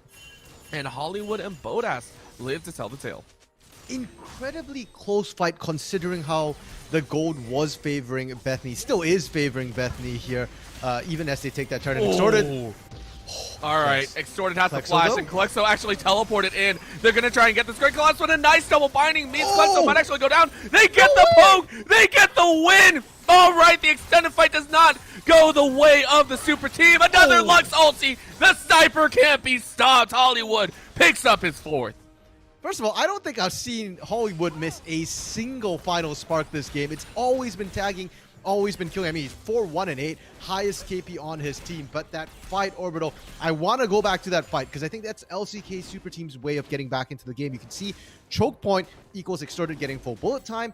That's your hope. And at this point, Extorted hasn't even completed his mythic yet. So he's behind and still having these impact. But the rest of that fight there, I can't believe that Bethany won the extended fight because Klexo and No Flame, these guys should be able to burst right through Bodas and Hollywood, but the headshot procs, the crits that came through were enough to turn it, and Klexo just absolutely melted before he got his full damage rotation off. I almost want to say it wasn't even an extended fight, right? It was 2 smaller fights that occurred just a few seconds apart. The reason for that is Hollywood's cooldowns came up, right? Number 1, the Guardian was available. We haven't really touched on it. Most Luxes, if they're going in aggressive lane, do have a tendency to actually run, you know, the Comet, try and get some extra damage down. Heck, even the, I want to say the Dark Harvest sometimes, right? If you're feeling a little bit spicy. However, Hollywood took the Guardian, gives a little buff on top of the extra shielding that you already have, right? It feels like that's actually what saved the 2, and we're able to allow them to get so many kills. And all right, now this is a Galio versus a Nautilus, as Doubtful and Extorted are going to follow overside the wall. Harry should I be think good. Harry's just going to kind of be given over to that back end as the Herald will be taken away. So a life for Herald, some would call worth. Yeah, I mean, it wasn't necessary. I think Harry was just kind of deep in there without sufficient vision control. But Bethany did pick up Soul Point, and it's Ocean Soul Point. So in 5 minutes here, LCK Super Team are going to be forced to try and fight that objective. And Herald, as you mentioned there, Orbital, they've got that ability to try and set up another one of the lanes. For all the action we've been seeing, it's 18 minutes. Bethany have only taken the 2 turrets, and it was fairly early on in the game. Since then, they've been a little bit stymied, struggling to push beyond these first turrets here and towards those inner turrets. They're definitely going to give it their best shot. Klexo with a blue buff. What? Okay. Blue buff in hand. He is going to try his best, but Bodas looking forward. Yeah. Bot side is now also going to be taken by Extorted and Doubtful, and this is a much-needed piece of gold that LCKS have been looking for. Ace in the hole, though, being pushed mid, as this almost looks like a split tower push. Klexo really not enjoying this poke. And Harry here just trying to interrupt some backs. I'm a little bit surprised they didn't just collapse, but I guess Herald pushing down your base will do that to you. It's probably going to get a second charge off here as well, because Klexo was forced all the way out of the fight. Doubtful against Harry. Nice little root there by the Glacial Augment. You like to see it on some champions, but Doubtful really wants to dive this. But that's a knock-up under the tower. Doubtful does not enjoy that. Oh, so low. You are very, very lucky that Xin Zhao has innate healing. Yeah, and while that was happening, Herald did indeed get the second charge off onto the inhibitor turret in the mid lane here. That's the one you want to see least, because mid lane does unfortunately control your access to the map. Bad enough losing that inner turret, and now LCK Super Team don't have safety transitioning between top and bottom if the wave gets shoved in against them. But now also, if they ever get caught trying to split push on the side lane, Bethany can just push right in that mid lane, take that inhibitor as well, and then suddenly you've got super streaming into your base, and you almost permanently have a 4v5 where somebody on the side of LCK Super Team has to stay back and defend. The one good point to that would be that there is a flood of gold going into your own base for the LCK Super Team, right? That is the only upside that you would have to an inhibitor being knocked down right now. Klexo, though, really hoping to get a couple chains off, just can't land it. And with Dragon up at 2 minutes is not one of the times that you really want to lose a lot of HP, or any summoners, really, is what we're looking at, right? Flash on Soli still up, thankfully. So is Flash on multiple members of LCKS, as well as Bethany Esports. Yeah, if nothing else happens in the next minute and a half here, all sums pretty much, except for that teleport for Hanjay. Even that one might be up by that point here. Instead, Baron accidentally started it up. I have to assume it's accidental, because you start that up, you hit the wards, you've just given full vision to LCK Superteam that you're on the Baron right now, and Swidler is taking so much damage here. Yeah, Caitlyn's not great at taking Baron. She's sitting on a Gale Force and Collector. Those are killing items. Those aren't objective taking items for Caitlyn. I just love the fact that it was 4 autos in. They're like, oh, yeah, we can't do that. Sorry about that. And now it's going to be LCKS going for it. Double teleport is up. Hanjay's just came up now. I'm so confused at these Baron takes from these two teams. This is definitely an NA versus LCK game here. No one knows what's really going on here. Solely hiding in a bush. This is going to be Swidler diving in, and they found 2 and a root into a shot. Once again, the sniper has reign supreme. Hextech also made him in the backline, though. They almost find Bodas. That's a great heroic charge. Catching 2 off. Remember, on the backline, that is going to be a dive. Really taking out LeBlanc. And that's a free couple kills as LCKS are run out of the base. Extorted, though, getting teleported on and slowed. As the whole time is not going to do much except give a little bit of energy back. Galio comes in, takes it home. Harry picks up his 4th as Bethany Esports Black take everything in the kitchen sink.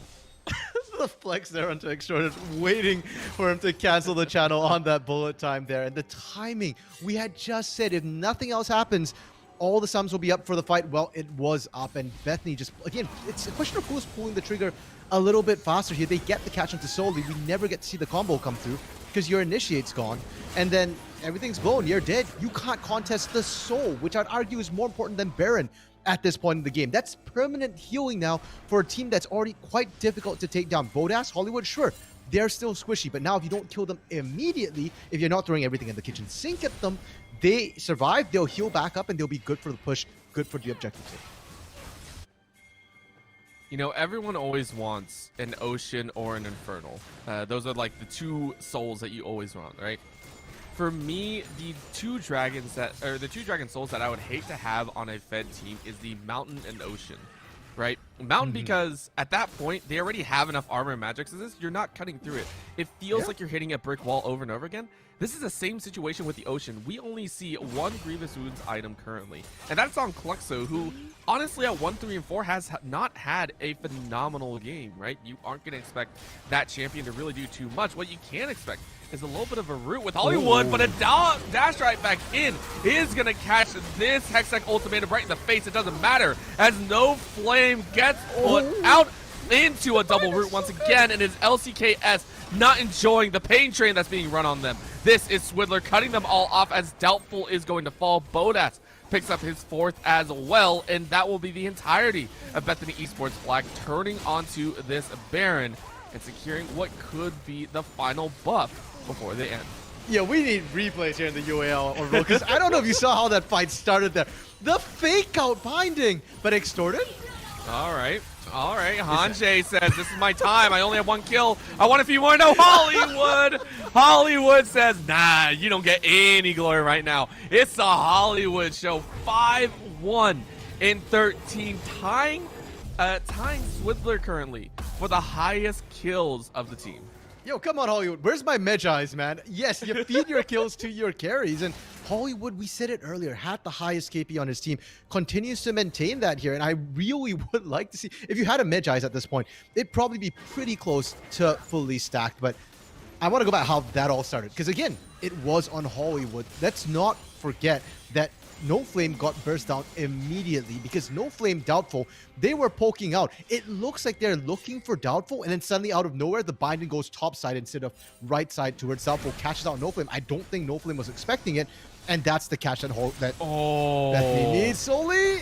All right, well, they're going to try. They get a little bit of count down solely. They're not going to enjoy this, but Doubtful into the backline is able to spread them out a little bit. Crest Guard, though, is only going to do so much. No Flame is going to go all the way in the back, but it's a little bit split. A nice Zanya, though, is going to keep the J4 alive, but a fire back means it only catches 1. And remember, that Lux Laser does so much damage, but Hollywood is good. That's a double Lux stun into a little bit more rooting power. A little dash forward is going to catch solely in the little gate path. I don't know what else is called because it doesn't really matter. This is Bethany Esports Black taking it home. A nice little root means Klexo is going to at least pick up a little bit of a kill. Galio is dead.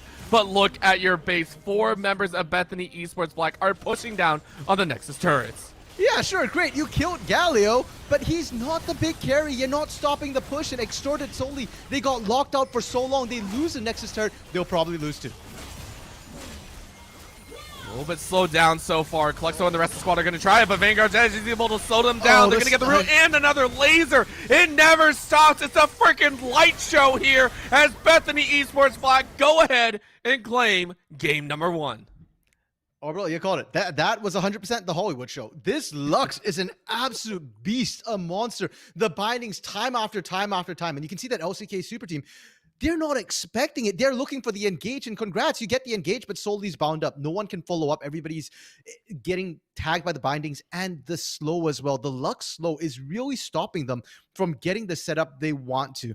You can see that, unfortunately for Extorted, he's not comfortable getting that bullet time off. He's spending half his time dodging everything. And if you're standing there, putting down that bullet time, everybody else is dogpiling on you. It's just free shots for Hollywood as well. At this point, with that final spark, you might actually be able to kill that MF outright combined with all your other abilities. So really rough game for LCK Super Team. I didn't hate their draft, but against something like this here, I do think that Lux definitely needs to be taken off the table before you can pull this comp off.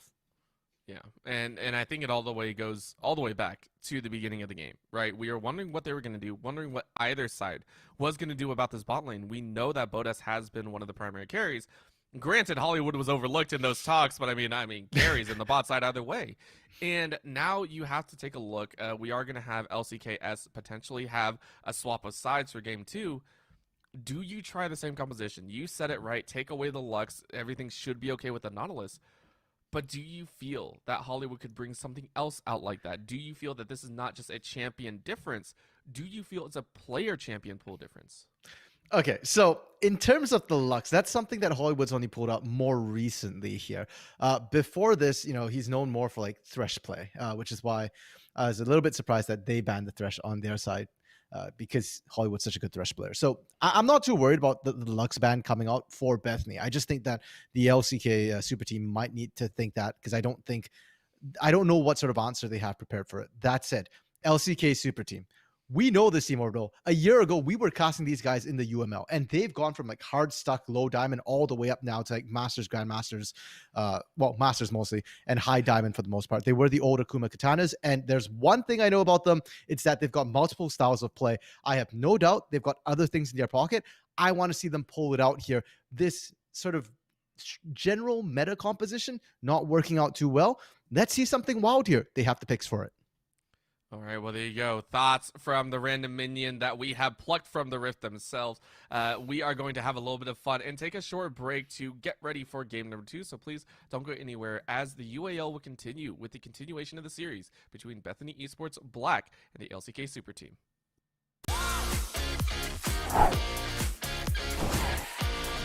I noticed I drink a lot of sodas when I'm gaming. Might as well drink something that's good for me. Head over to drinkolipop.com and order your favorite flavor.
are back ready to go for game number 2 after Bethany. The best way to put it is dissected that draft and punished appropriately. The Nautilus fell to the wayside, and I can't even blame him. I would have done it 10 times over if I were down there. Yeah, no, for sure. And that's what we spent a lot of our time off screen discussing here, Orbital. Was this draft coming through from Bethany on the blue side? And we have word that in game 2, Bethany is going to continue being on the blue side here. The Lux pick for Hollywood, of course, was what we were harping on so much. But it's not something that you can blind pick here. They needed to know what was coming. The fact that the engage, the setup for the Misfortune had to be an engage support by the time they hit the second phase was what enabled them to pick this Lux here with such big confidence. You can't just say, okay, you know what, maybe the top lane can be the engage, something like an Ornn, like a Malphite to set up the bullet time, and then the bot lane can be maybe another enchanter or maybe even a Pyke to try and deal with this Lux. No, they needed that engage tank, and that was what really hurt the draft for LCK Superteam. Yeah, and now they got to go back to the drawing board, maybe pick up that bottom lane a little bit earlier, maybe pinch that support role on the other side, because you can't let that happen again, right? 100%. That felt like the whole win condition. As soon as they saw the Nautilus, they're like, hey, that's like the Faker LeBlanc play of the century back in Worlds Finals, right? Like, they knew it. They felt like they had it. So kind of we'll see if there is a little bit of a change up here, see what they decide to do. Again, though, remember, because it was LCK Superteam that actually were the ones that lost the game, they had side selection, and they did say they would opt for red side, saying, hey, maybe we have a little change up. If they don't get that change up on Soli, if they still go for that, engage support with the Misfortune, what do you think would need to change in the other lanes? Honestly, I think if anything, you blind that Nautilus a little bit earlier, and you give the counter pick to NoFlame. NoFlame did get a counter pick, and we saw that the Camille was winning that matchup. NoFlame was the best performing player. It wasn't Doubtful. It wasn't Klexo.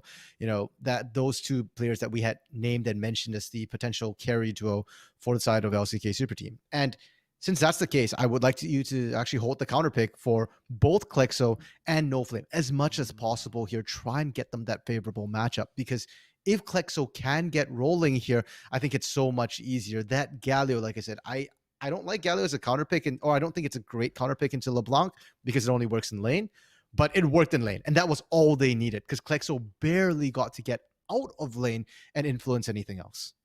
Oh yeah, it was 1, 3, and 4, I think, by mid game, and that's not what you want to have your LeBlanc have. So props to Harry as well for playing that lane very, very well. Also buffering a lot of the aggression that came out of Doubtful, who honestly was also shut down for a majority of the game. So we'll see if that changes up here in game number 2. Moving into things once again, remember, first ban that came out for Bethany Esports Black was that Viego. We'll see if they decide to do it again or if they have something else up their sleeve. Well, for Bethany here, I don't think anything needs to be changed here. The only sort of half issue they had was maybe the Camille, and they did a great job nullifying that. Yes, Hanji suffered early, but once people were unlocked, they were able to really suppress that Camille. So I expect to see same bans coming out from Bethany for the most part, and it's LCK Superteam who I want to see what change up are they doing here. Are they going to open up the Graves, open up the Kindred maybe? I mean, Kindred's a very, very niche pick, and while Harry has been playing a lot of it in the mid lane, there are counters to it, and if you see it coming, I'm sure there are picks you can pick to nullify it. Something like the Gragas, for example. Yeah, plenty to work with. Plenty if you want to dig deep into those champ pools, really go ham in figuring out, what's the best way to come back in this game or in this series. That's a shit say. I need to untie my tongue here. Very sorry. Kindred, though, it was banned out, I think, B2 in game 1. So now opting to ban it out first outright, saying, hey, listen, we know Harry might play it. We don't even want to give him the chance. I'm just very curious why this Kindred ban is such high priority here. In the first place, I'm not quite sure how Kindred mid works. So part of me just wants to see how that kind of works here. But yeah, I'm curious if these teams scrimmed each other, because I do know that LCK Superteam is familiar with the AD carry Bodas, but I think he's the only player that they're familiar with on Bethany, because Bodas used to be part of Akuma Claymores as well, sister teams with the Katanas. Now, the Yone being banned by Bethany, same ban still so far. Yes, the Lee Sin was banned 3rd instead of 1st last time, but I wouldn't be surprised to see a Viego ban come on. The Caitlyn actually being removed by LCK Superteam, so they don't think it was the Lux, they think it was the Caitlyn. And to be fair, they had to work together to really dominate that bot lane. Yeah, ban one, shadow ban the other is the best way to put that right there. The Viego's still banned away, so again, like you said, Bethany Esports Black, keep it the same. Don't worry about it too much. That is going to be okay. And on the other side, LCKS only swap out one ban. They go ahead and keep the Yuumi. Say, listen, if Hollywood can do that on a Lux, imagine what a Yuumi would do to them.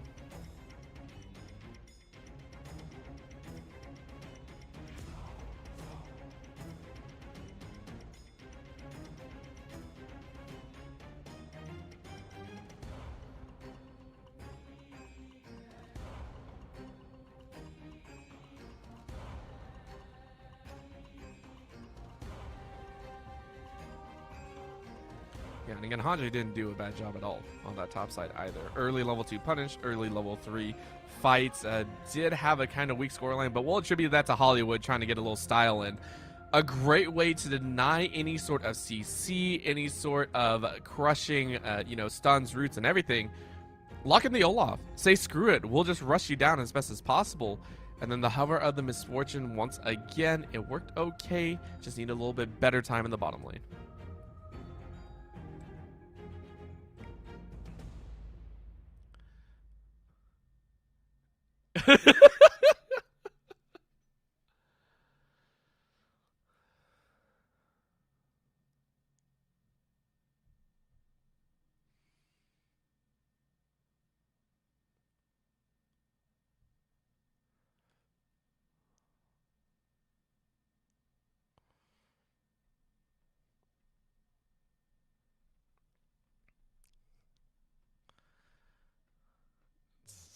Yeah, you just straight up run like the Syndra in the bot side and just, all right, we'll give it a shot. Or even the Vex, right? If you really want to get crazy, we have seen Vex in the bottom side do okay. It helps follow up with the damage. However, the hover of the Thresh, you talked about it before in game 1. This was banned out in game 1 as well. So, locking it in, giving Hollywood a great chance. And now a denial instead of the constant over aggression from the Lux. It's going to be the denial of Hook services on Soli's side.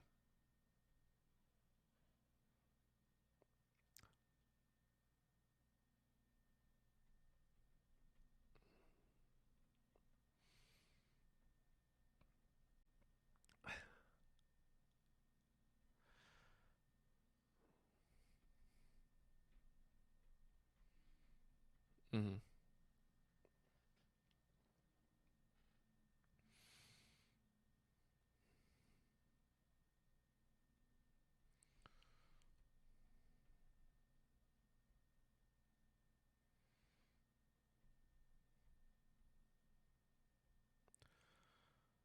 And considering we're seeing a pinch of the ADCs actually for LCKS, they've identified Bodas as that point. There are two ways to deal with a team. It's either target the strongest link or target the weakest link. It's one or the other.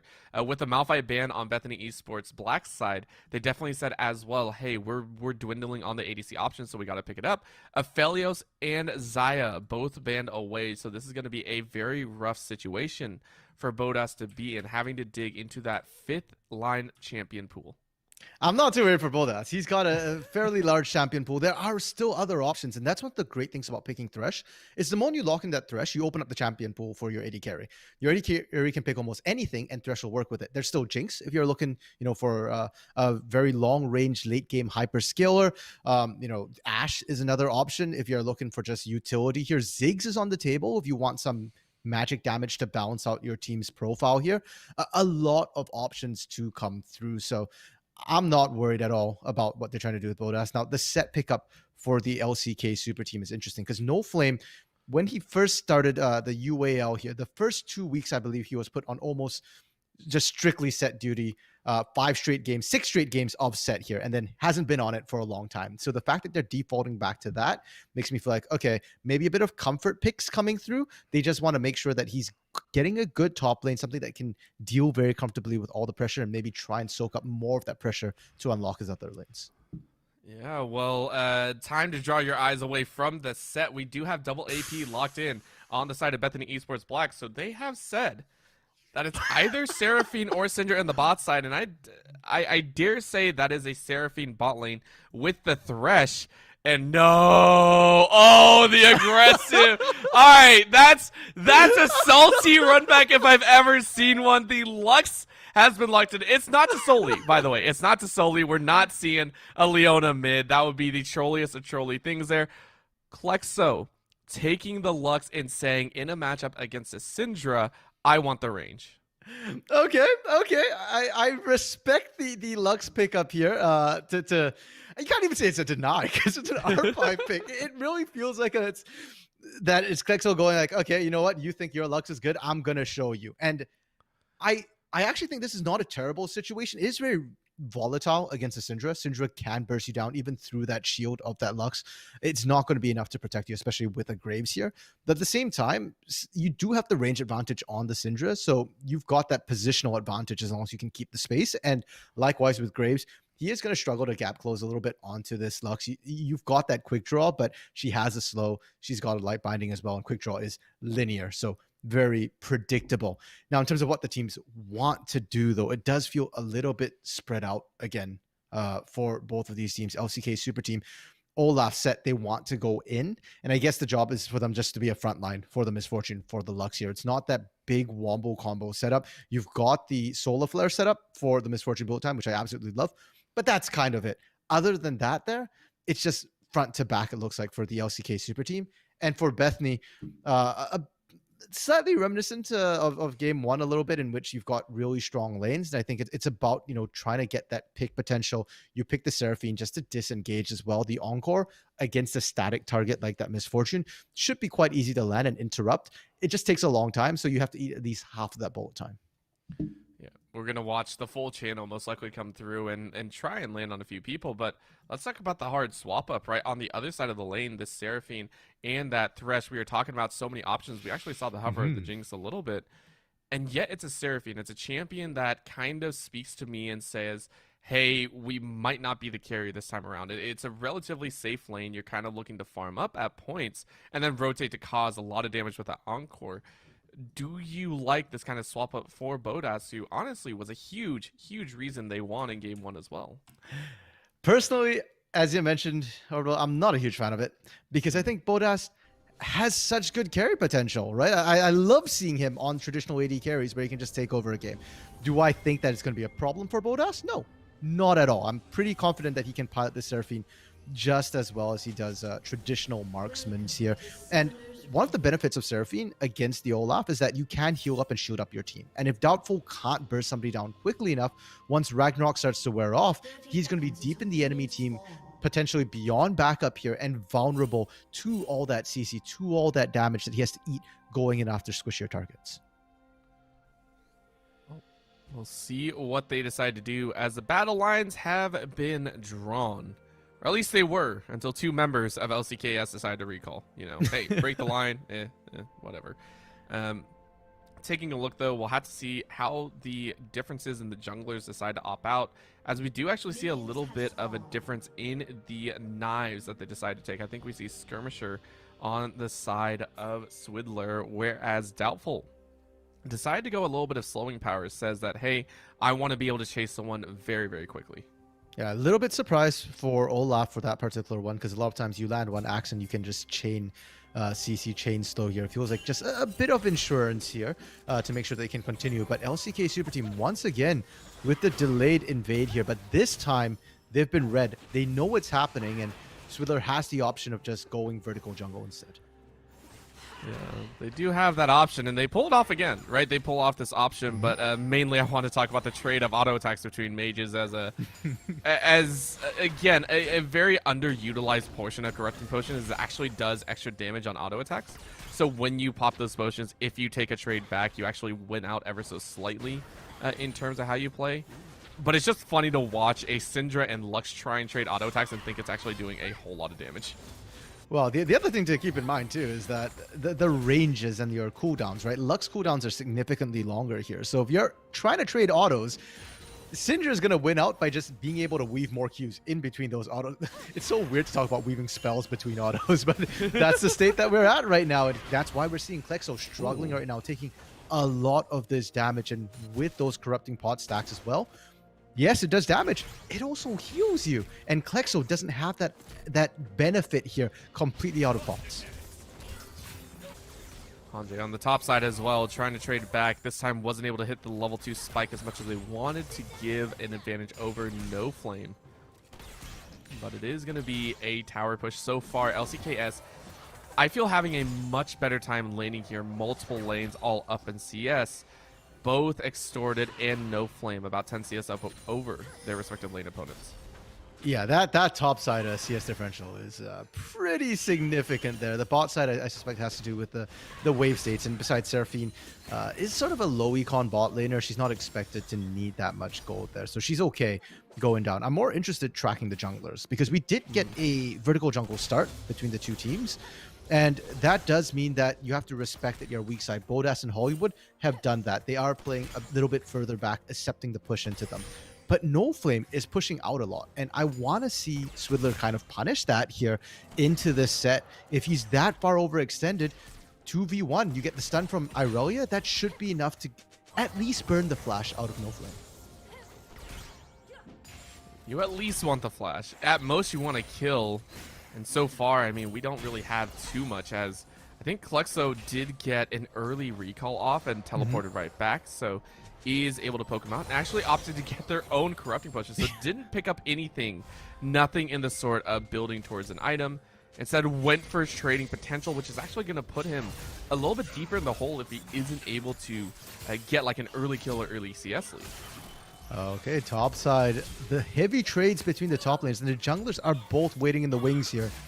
Oh, this is super dangerous. The flash out. And that means Dalfo is actually going to try and take a chase in, is going to follow up on the flash. Remember, yeah, Swidler has no CC, so might as well take that kill. Dalfo is going to get a couple more axes in the back of Swidler.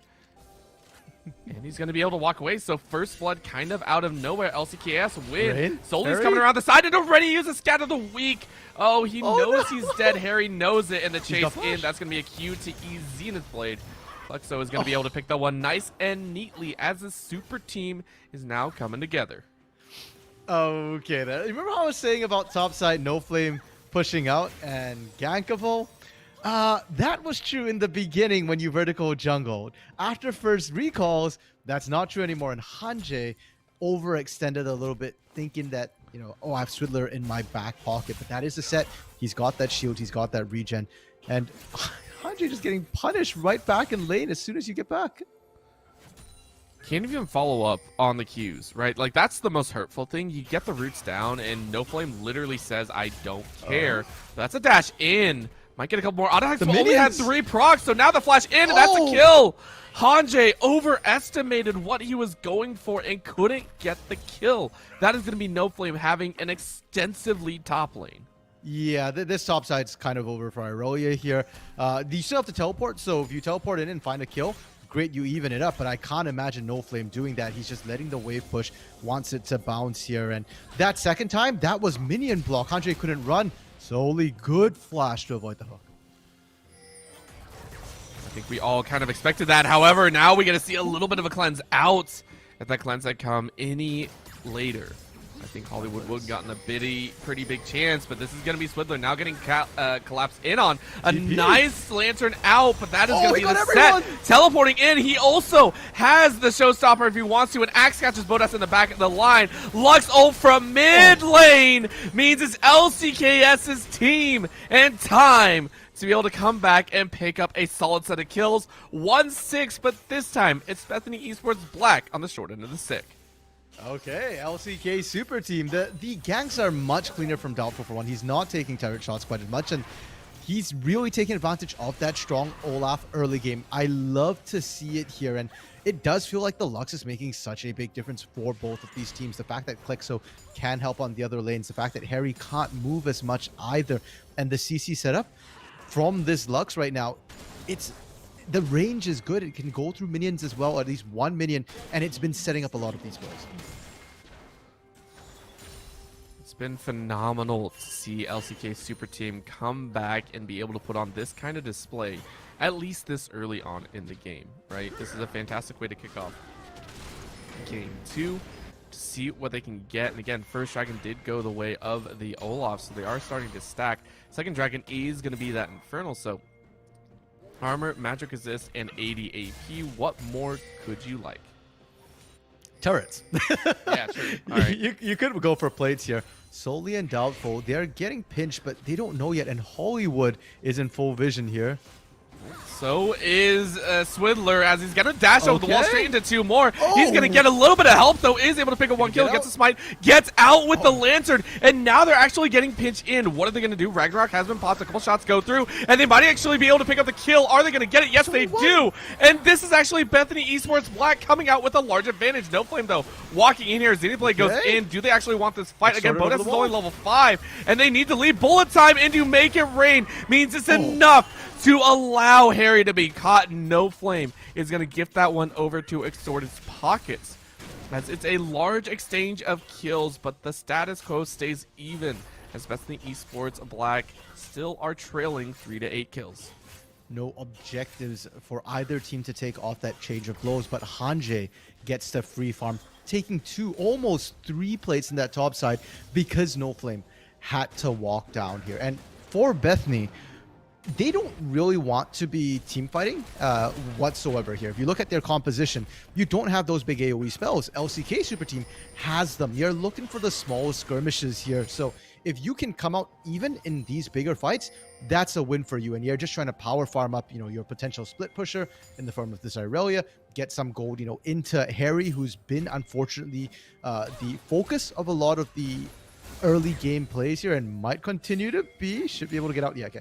Get Harry back up to the point where he can actually one-shot somebody, because right now this Syndra isn't having too much impact in these skirmishes.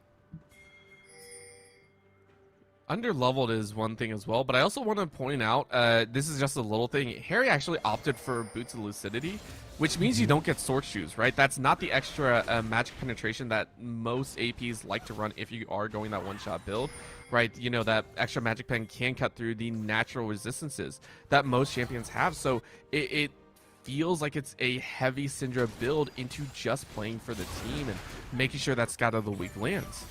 And I like it. I do think it's the appropriate choice here. If you're dominating your lane, maybe you take that penetration. But keep in mind, considering we keep saying they're not a team fighting team, you want that disengage tool, and you want the pick potential as well of that Scatter of the Week. So I do like it. Your damage is going to come out of Hanje, going to come out of Swidler more often than not as well. Now, Herald was picked up by the LCK Super Team. They continue pressing their advantages here, and they are looking to threaten a dive top, or at least first turret. I mean, why not at this point? It's a 3v2. It's also an Olaf. You can't really chance it. And that's going to be the Rift Herald Summit. It should be enough here if they play it right. Solely hiding off the wings. Unfortunately, it is 3 plates alive, so that does mean the Herald is not going to complete the tower. But it's more than enough to get them a large chunk of gold. 4K in the pockets of LCKS. Okay, bullet time just being used to clear the wave. Extorted solely. They've done what they were meant to do, right? Try and take that topside turret. Didn't work. They want a lane swap back in. Dragon's coming up in a minute here, and you do want your duo back bot side. Great cover by Hollywood and Swidler, by the way. If they weren't there, that's first turret for LCKS. As it stands, it's still pretty close here, and if Hanje leaves top lane, if No Flame gets some alone time up there, that's going to be more gold, bigger snowball, and a longer lane in that already dangerous topside. The fact that it's gone on this long, and it feels like that was the first attempt at a tower take that we've seen, considering that we think that I think first tower went down at about 11.5 minutes in game 1. This feels excessively slow by these teams, and yet we had more kills, right? 11 kills across the board. That's about a kill a minute. It also means No Flame. It's drastically given a huge set because he's 4-0-2. He has been given all of the participation trophies. Yeah, and that's No Flame, getting gifted those early kills, and then he gets to just move around. The fact that he's not behind CS at all from Hanje is a little bit surprising to me, and we are seeing Doubtful Extorted solely. They're roaming together as a gang squad. Harry, not again. Oh, no, I don't think he has Scout of the Week either. He is CC'd. He is locked up. Extorted extorts his second kill of the game. Had it, doesn't matter. Dragon now up and available here. one ultimate blown. That was the solar flare, but Extorted doesn't have bullet time. You get the kill, doesn't matter. And Orbital, we're talking about the fact that these teams like to go the full 3 games. It's looking like we're gonna get to see it again because LCK Superteam, they bounced back strong. It's so crazy to see that. I don't know the words. It's just watching a seesaw go back and forth like it's on the top of a hill, right? When it teeters one way, it teeters hard. When it teeters the other way, the other side is going to go straight up in the air and possibly fall off. 3-9 at 12.5 minutes here. 19.2k to 24.6. No towers down, but plenty of plates taken. 4 in the mid lane, 5 in the top side. Bottom side, I believe, has lost 3. So ridiculous amounts of gold going in their favor as Cluxo is actually going for a little bit of the safety. You can see a little bit of tenacity in their hands, but solely running to run interference here, hiding off on the wings. They saw it. There was a ward in the bush, so Soli has to be careful. Oh, you know what? If you're going to call the fight, you're going to call the fight. That's going to be a chase in. That's going to be a little throw. And the Lux ultimate, they at least make it a 1-for-1. Now the Vanguard's Edge goes in. They're going to get a couple other stuns. No, they can't. But it's a slow with the Encore, the flash, into 4! The wombo combo of dreams! If there was a moment for them to turn it around, that was it! Bethany Esports Black off of Bodas once again enables a triple kill for Hanjay. Bodas, you beautiful beast. That flash over with the Encore, that's not something we see too often. And it just caught everybody. It was perfect there. Extorted did hold the bullet time, tried to use it to clean up the fight, but it's too little too late. And Bethany, it's a critical win for them, but they're still down almost 4,000 or almost 4,500 gold right now. So the win is flashy. The win gives them hope. But they need to continue doing that. Just once is not enough at this point. It's kind of weird to say. Before that fight started, I think they were only 4K, and to see it like expand even further into 4.5 is like, man, they got 4 kills and still somehow lost gold. Like, what the heck were they killing there? That's a little bit rough, but it's ridiculous. That's all I can say. Finding a fight that early, that's something that normally is reserved for, 25-30 minute kind of flash for the last ditch effort, and yet they pulled it off without many problems. And that's the power of this Seraphine, right? We were wondering how it was going to play. We were saying, hey, Bodas might be able to carry on it, but maybe we'd like to see a heavier carry. Still plenty of carry potential. Not going that Leandri's, though, is going, I think, for that Moonstone Renewer. Sad days. Still probably going to put out a lot of utility. Yeah, and the healing will be nice. We're already seeing healing cut come out, though. Doubtful picking up that Executioner's calling. It just wants to be able to run people down. I think it's an interesting choice. Another interesting choice was Swidler actually picking up that Umbral Glaive first. That's not even an item that we see normally, but to see it on your jungler and on that Graves as well, he really wants to clear vision and try and make these plays happen. It's another team decision, and I like it, because when you're behind like this, you need to try and find picks, or else you just aren't going to be able to come back. You're not going to win the team fight, and the key to finding picks is removing vision. Ooh, well, Hollywood is actually dancing around. Mid lane tower goes down, but I don't think they actually want this. Doubtful flashes over the wall and immediately goes into the showstopper, but now here comes Swidler. They dance it out and trade it into a 2v1. That is the best way to come back in a game. You bring 2, we'll bring 4. But the trade, Orbital, like you said, they did lose mid turret. It was prepped, it was low, and now bot lane soon to follow as well. Getting a 2-for-1 is favorable, but not when it's a 2-for-1 plus 2 turrets potentially. Herald being starting up by Swidler here. That'll help even things up a little bit. It's gonna be nice, right? It doesn't really get much. It's a consolation prize is the best one to call. That solo for barely getting out of the center there. So all 3 outer towers are down. That's where a majority of the gold is right now for LCKS.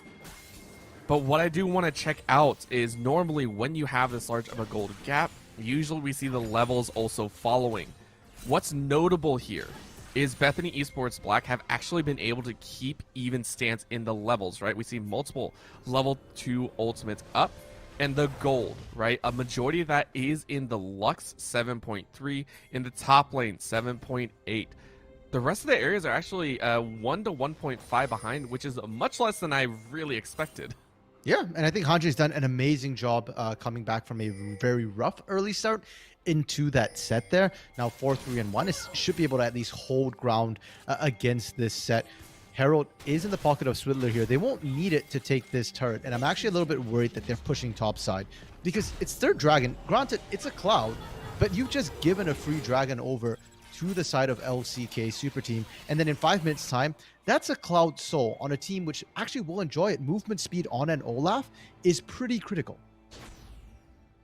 Move speed plus the ability haste, right? More showstoppers, more Ragnaroks, more Lux. Well, okay, a little bit of Lux ultimates, I guess is the best way to put it. Lux has like the lowest cooldown out of any champion for ultimates, I think, out of big ones that can hurt.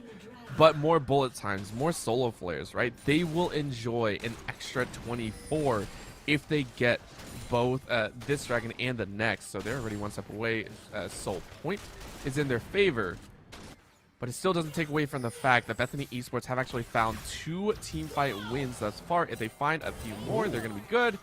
And Hanjay was itching for a chance throughout the Vanguard's edge just as a Hail Mary chance. Yeah, why not, right? No dragons up for 4.5 minutes, no Baron for another 1.5 minutes here. So by the time there's an objective, that Vanguard's edge is going to be up. And surprisingly, Bethany Esports are the ones pressuring. They're down 5,000 gold here, but they're the ones grouping up and, you know, threatening these turrets. LCK Super Team has already taken down the easy turrets here, and they're actually using bullet time to try and wave clear this. I don't think it's enough. Herald. I kind of like the idea, as it does give time for the rest of the team to kind of collapse in, and this might be the chance. Okay. A nice little try and root. That's going to be the stun. They found the Syndra, and they get out, though, as that's going to be Harry or Swiddler trying his chance, and Klexo is going to be very, very low. Encore is going to land on 2, Roots 2 up. And for all the fighting, it actually nets 0 a little over the wall as Sol Lee was able to stay alive. But what's crazy to think about is for all the gold, LCKS came out worse in the health disadvantage. Yeah, Bethany playing that really, really well. We're seeing how they want to play these fights, which is they don't want to fight. They want to just focus down a single target and burst them out. And Swiddler right now basically 1v1ing Klexo. Klexo has a lot of gold. We saw how much gold he had. I think it was the richest person in the game, but it's on a very squishy target. So if you burst out Klexo and Klexo doesn't get to pump out any damage, all that gold is completely irrelevant here. And that's what I want to see from Bethany. Focus down this Lux here, focus down this Misfortune, then it's so much easier to clean the rest of the fight up. You've got damage from multiple sources here. Hanjay, Swiddler, Harry. As long as one of them is alive, they can carry the rest of that fight. I have to agree with you there. Just watching where Klexo goes so far is opting into that. I want to say it's the Horizon Focus. Should be coming out here shortly. Also, taking a look at the rest of the items, we do see a Leandri's Anguish on to Harry's, just saying, hey, just want to make sure those spheres do hit. So we're seeing the optimizations come through, and not a moment too soon. Baron is up on the field, has been alive for the last 25 seconds. Dragon coming up in 2.5 minutes. And with a lot of utility in their pockets, a lot of summoner spells are up and available. The teams are itching for another fight. Yeah, I mean, Cloud Soul, we touched on it. Having the ultimate ability haste is nice, but keep in mind ability haste is diminishing. So the more of it you have, the less effective, or the less benefit you're getting out of it. Not to mention, the higher your cooldown, your ultimate level is, the shorter the cooldown anyway. So I really think for the side of Bethany, you can forget about the dragon. Contest it if you want, but don't overcommit to it. It's not worth dying for. Baron's where your eyes should be set at, and you want to be trying to play around this Baron instead. If you get it, you might be able to mount a comeback. If LCK Super Team get it, they can start pushing into you. They don't have the best turret taking team, so having that Baron is really going to enable them to close out. Going for that big buff. You can see it's been a battle of wards so far. Currently, Bethany Esports Black, I believe, retain ownership of it. You can see one in the top side Tribush. You can see 2 back here, a pink ward. But there is a singular regular ward hiding in the offside of that mid lane in favor of LCKS. So if they need to teleport anyone in, if they need a No Flame and Klexo to try their hand at getting a little bit of a pincer attack, they have the vision for it. Like you said, Dragon in a minute, they're going to recall as their majority sharehold is on the bot side. Actually, not just the bot side, right at river. Just huge line of red wards. Yeah, and you can tell that's what LCK Superteam are looking for. They're not looking for Baron. They're looking for Dragon first. And that's what you can do when you've collected all the Dragons up to this point, right? You can go for that soul. Even if you lose Baron for LCK Superteam, it's not the end of the road. It's just a closing off the gap a little bit. But I don't expect Bethany to be able to push in with that Baron very effectively. Like you point out, there's so many wards behind them. A TP from NoFlame would be huge. Might take that chance. They are going to call Okay, it, here we go. whereas Graves is hiding on the edge. Oh, are they going to back right into it? That could be so dangerous. Hollywood looking like They a saw it. flame ready to flash over, and they do catch it. A great spot out by that pink ward that has gotten so much value. I think that's been there for the past like 6 or 7 minutes, actually. So great value out of that pink ward, catching that TP in. But again, they don't have the side advantage. Dragon should go LCKS's way. They will pick up the Cloud Soul. But Bethany Esports aren't on Baron in time, which means that LCKS will be there. Realistically, you don't have enough damage to be able to burst this down no matter what. Even if LCKS took a little bit longer to set up that Dragon, you can't find an answer here. And that's rough to watch for Bethany. That's what they're getting choked out. Bodas? Oh, yeah, Bodas has to pull the flash, and they're going to try and chase. He goes in. And remember, the Encore flashes over, gets 2, but the Showstopper brings it in. They're going to trade one back. That is going to be Harry picking it up. But can Hanjay find anything? Nope. Showstopper right back out is going to get killed. And that will be 2 going the way of LCK Super Team. LCK Super Team, the Baron is not very safe for them here. Doubtful is dead. And if there is a chance for a comeback from Bethany, it could be off a Baron steal. Swidler is up and available. They have the Scuttle vision as well here. I don't think it shows you, it gives you enough vision to get the Baron to health, but it does at least show you that everybody's auto-attacking and you know they're doing it. Oh, they're going to go in. A flash in. Xenoblade doesn't hit. And a nice scout of the week keeps everyone away. So for the Baron 2 has stopped. Another flash out. Double flash. And they're going to keep chasing Hollywood, dodging for his entire freaking life here. Oh, no! But a binding lands. That will be Hollywood being shut down. Broadway does not want any part of him, so that will be his 4th of the game. Bethany Esports, though, they are able to keep the Baron from being taken. Yeah, so Hollywood goes down, but he goes down in style. He's stopping the Baron, and that's worthwhile here.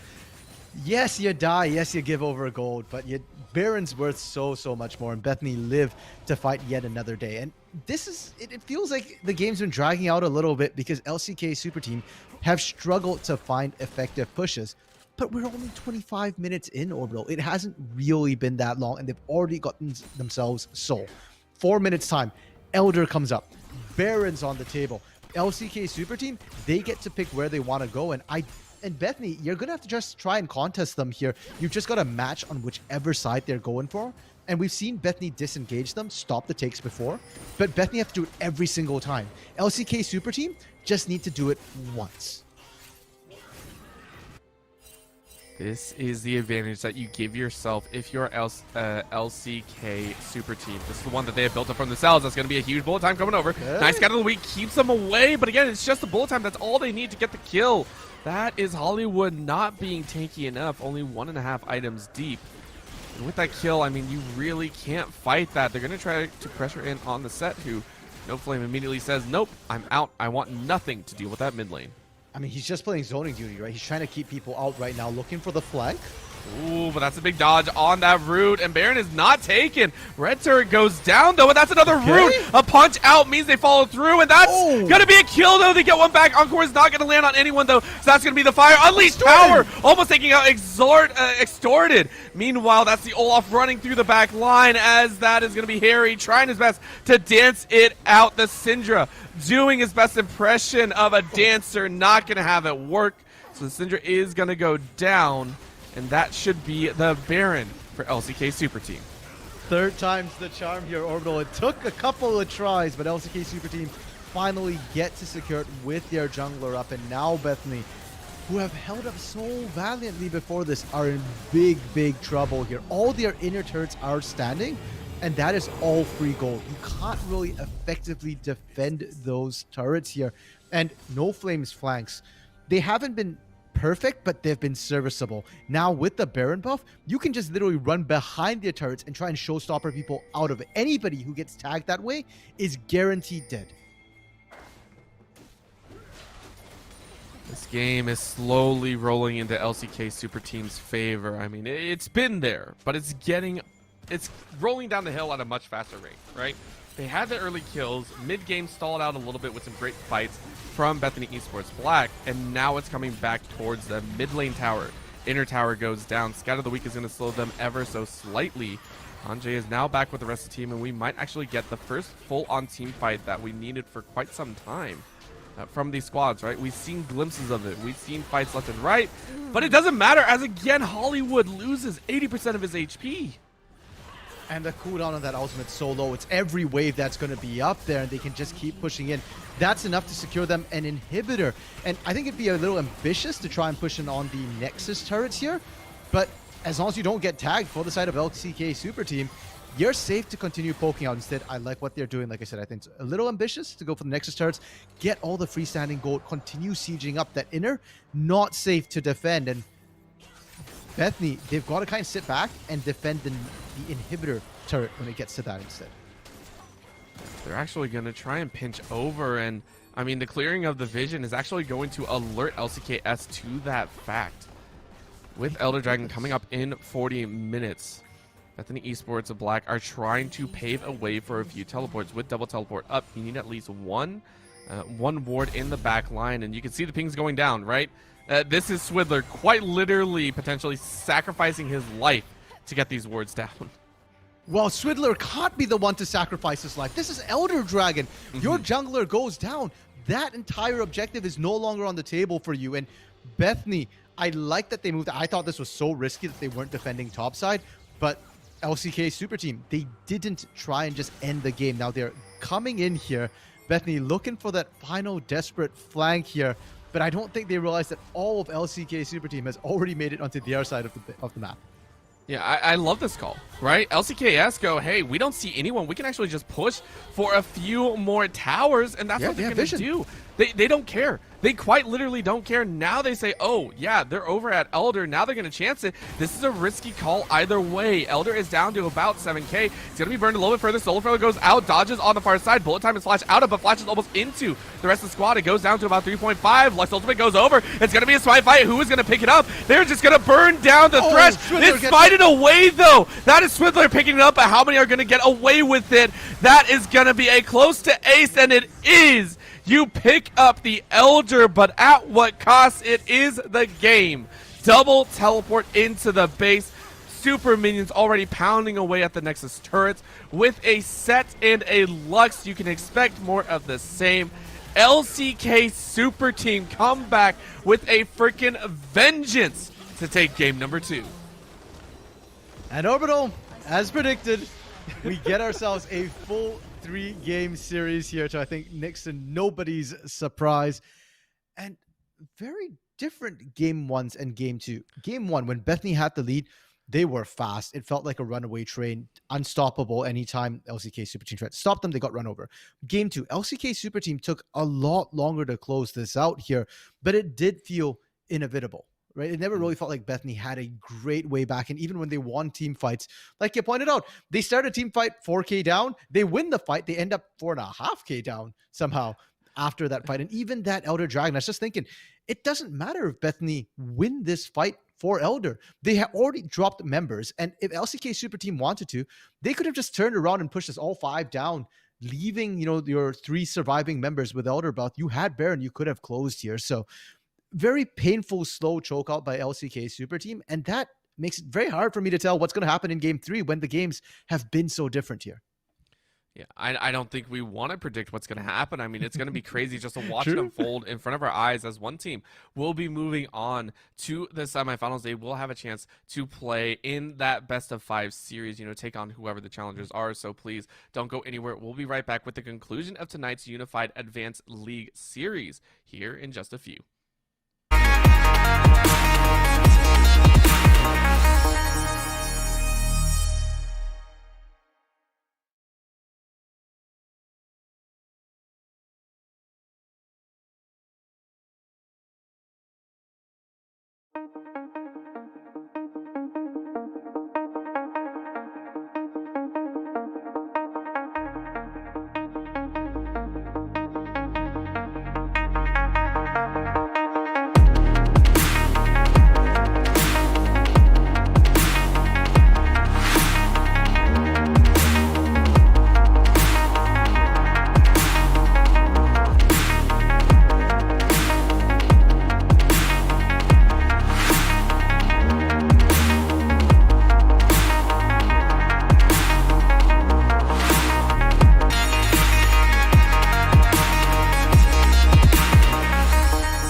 I noticed I drink a lot of sodas when I'm gaming. Might as well drink something that's good for me. Head over to drinkolipop.com and order your favorite flavor. And we are back, ready to go for Game 3. Who could have predicted it? Just about everyone. Quite literally everyone that's ever watched them play. They know it's going to go to Game 3. The weird part is how we've gotten here, right? Game 1 felt like a pretty convincing win by the side of Bethany Esports Black. Game 2, it was slow. It was almost agonizing at points with the gold lead that they had. But LCK Superteam got it done with an amazing scoreline at the end. Where do we go from here? It seems that Lux is the linchpin. Yeah, the team that has picked that Lux has seemed to have won their games so far. Pardon me here. Sorry, I've got hiccups here. And unfortunately, going to Game 3, this is the deciding match. It's effectively a best of one. And from what we've seen of Bethany so far, but they're not the most consistent team. Oh my goodness. I hope it's an exciting game, because at least I'll get rid of the hiccups here. One thing will go right. Bethany have not shown consistency, unfortunately, in the way they've played. It's been kind of hit or miss here. Game 1 hit, Game 2 kind of miss. LCK Superteam, on the other hand, we've never seen them before, and I'm struggling a little bit to pin down how it is they want to play. Doubtful and Klexo are supposed to be, the big carries here, and they kind of did it last game, but it wasn't as explosive as I would have liked. And I don't know if that's going to change in Game 3 here, unfortunately. Since Lux is so high prio, Lux isn't that explosive a champion. Sure, it's exciting when the buys land, but it's very linear. Yeah, and for the love of God, hopefully one of the junglers picks up Fiddlesticks. Get a couple surprises in, get those hiccups out, because I'm very excited. They're staying on the same sides, which to me, craziest thing, right? 3 games. They are staying there. And remember, this is actually Bethany Esports. They're the ones saying, hey, blue side's the way to go. So both teams having their favored sides. That's the only time I'll ever say that. Yeah. They're on their favored sides. So again, Lee Sin, though, still taken away. Bethany Esports really don't want to deal with that in the jungle. I can agree with that. LCKS, though, still stuck on that Yumi. Still saying we don't want to play against that cat. I will say, though, for Bethany, that their Game 2 draft was their choice. It was a little bit rough because they needed to get a lead early, and they didn't find it. They can always just fall back to what they did in Game 1 as well, with that sort of skilling bot lane style picks, and then, the Aurelia top with a very heavy ganking J4. The Olaf pick would have been countered by the J4. They just opted for the Graves themselves.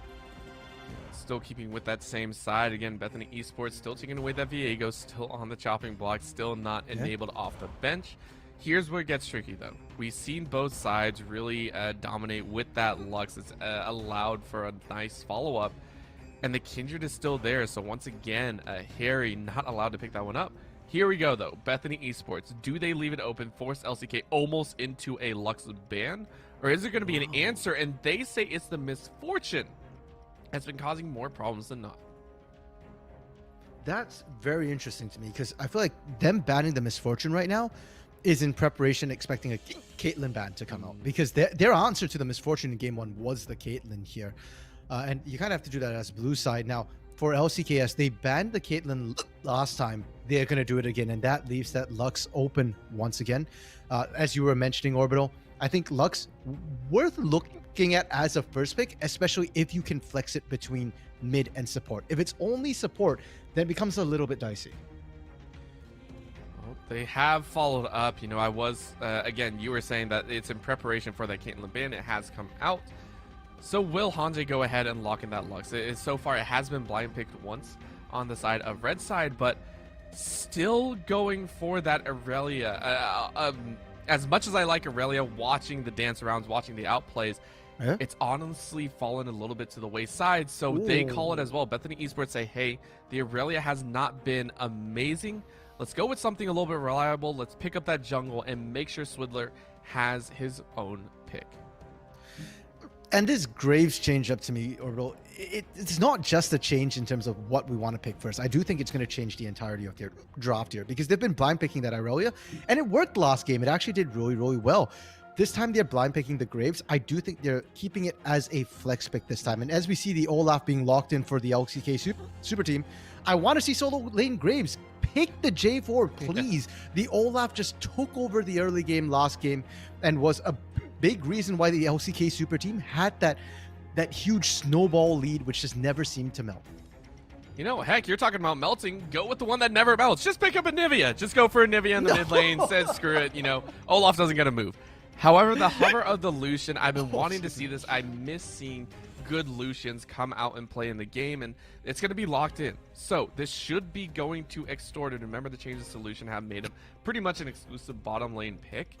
The question is what do you pick it with, right? It's you really utilize them. You do want those shields and those heals, whatever you want to do. It empowers his auto attacks.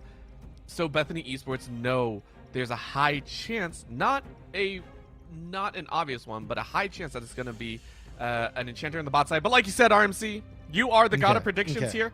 J4 being locked in.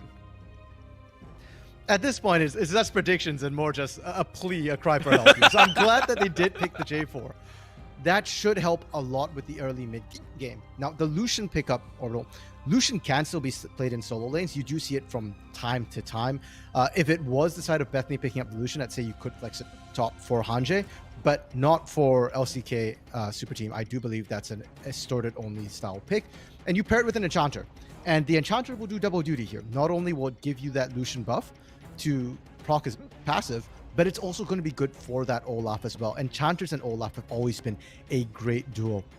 Kennen being picked up by Bethany here. So all the other solo, like the entire top side, solo lanes and jungle, have been shown with this pickup. Yeah, and I mean, it's just going straight back to it, right? This is almost a redemption arc for Calexo here, going with the LeBlanc that fell to the wayside in game 1, try and get it into this game 3. And honestly, I like the odds here a little bit better, right? You're into a duelist or into the rat, one or the other, most likely, I have to say. It is going to be that Graves. I think at least Kennen on the top side just makes a little bit more sense to me. Of course, I'm a gold player. What do I know? We're going into the bans here. This is going to be the Seraphine ban away, and I have to like that respect given over to Bodas. Honestly, the encores that we saw in the early stages, chef's kiss, perfect. Yeah, and it's rare to see AD carries with that sort of playmaking mentality, the mindset to flash in aggressively and get those big AoEs. Not to mention, when you look at what Bethany already have here, right? They already have 2 big AoE spells. You don't want to let them keep on stacking that. Unless you're going for a big split push composition, which is an option. LCK Super Team do have the counter pick here, and they've saved it for now. So they go with something that can split push very effectively. Then maybe you let Bethany all in on that sort of wombo combo team composition, and you pick something with just a solid disengage, which can stop that didn't trap.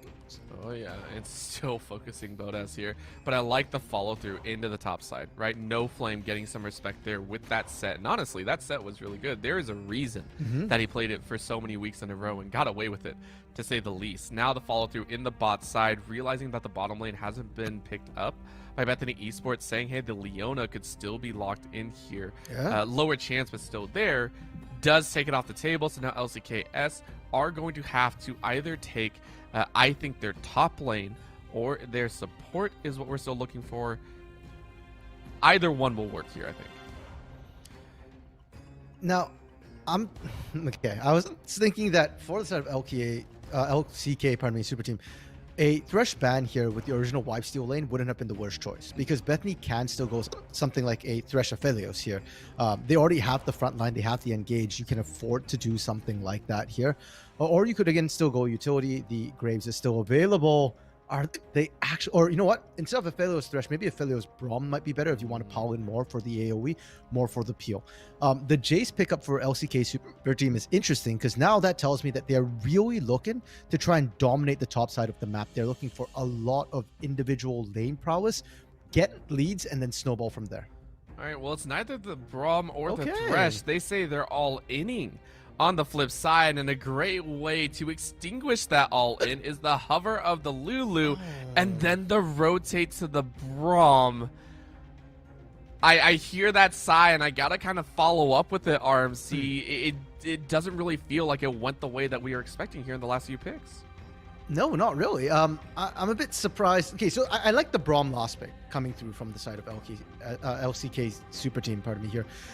Because we were talking about, some sort of disengage for their composition, something to allow, like the Jace to do its own thing, the LeBlanc to do its own thing. So I like that pickup, and Braum Lucian is a very strong duo. If you land the tag, you can definitely punish. I like that. The Amumu is where I've got a bit of a question mark here, because it came in fairly early, and enchanters can actually deal quite effectively with Amumu as well, especially pre-6. So I don't know if that's the ideal setup for this Aphelios, and I can see this bot lane now of Bodas and Hollywood being very heavily punished. You don't even need that much jungle pressure, and if you do get jungle pressure, neither Aphelios nor Amumu have very safe escapes or ways to stop the Olaf from just running them over. Yeah, this is looking like it's very all or nothing on either side, and I want to take focus right into this bot lane. Bodas has played 3 unique champions so far in this series alone, whether by force or by choice, right? He has been kind of forced into these situations. This is the most aggressive bot lane that he has gotten to work with thus far. He had a Lux in game 1. In game 2, it was the Thresh, and now he has to kind of fend for himself. Is this the right choice? You were saying he needs to be more of a carry. It feels like he's kind of been granted that opportunity. Yeah, I do like the Aphelios pickup for Bodas here. And while I don't like the Amumu in lane, it certainly fits with what the rest of the team wants to do, right? You've got the J4, you've got the Kennen, you're just layering the Venn diagram of all the CCs together. So Bethany, very straightforward. They've gone back to simple. AoE, wombo combo, great engage. If they survive the early game, they're fine. Their mid game's really strong, and with the Aphelios skilling, their late game's going to be pretty solid as well. Kennen and Aphelios both great skillers. LCK Super Team, they're the ones I feel like who are on a timer here. You've got the Jace, you've got LeBlanc, you've got Olaf, and all those picks need to take over the game earlier. If it does go late, they will fall off. And while you have a lot of agency and ways to get flanks to a potentially left behind Aphelios who won't have that peel, it's so difficult, and so far Bethany's vision control has been very on point. We've not seen them get flanked in too much, and usually the flanks are brute force flanks. You can't pull that with a Jace or a LeBlanc. No, all you're going to get is maybe an empowered shock blast over the wall, which to its own right can still do quite a bit of damage.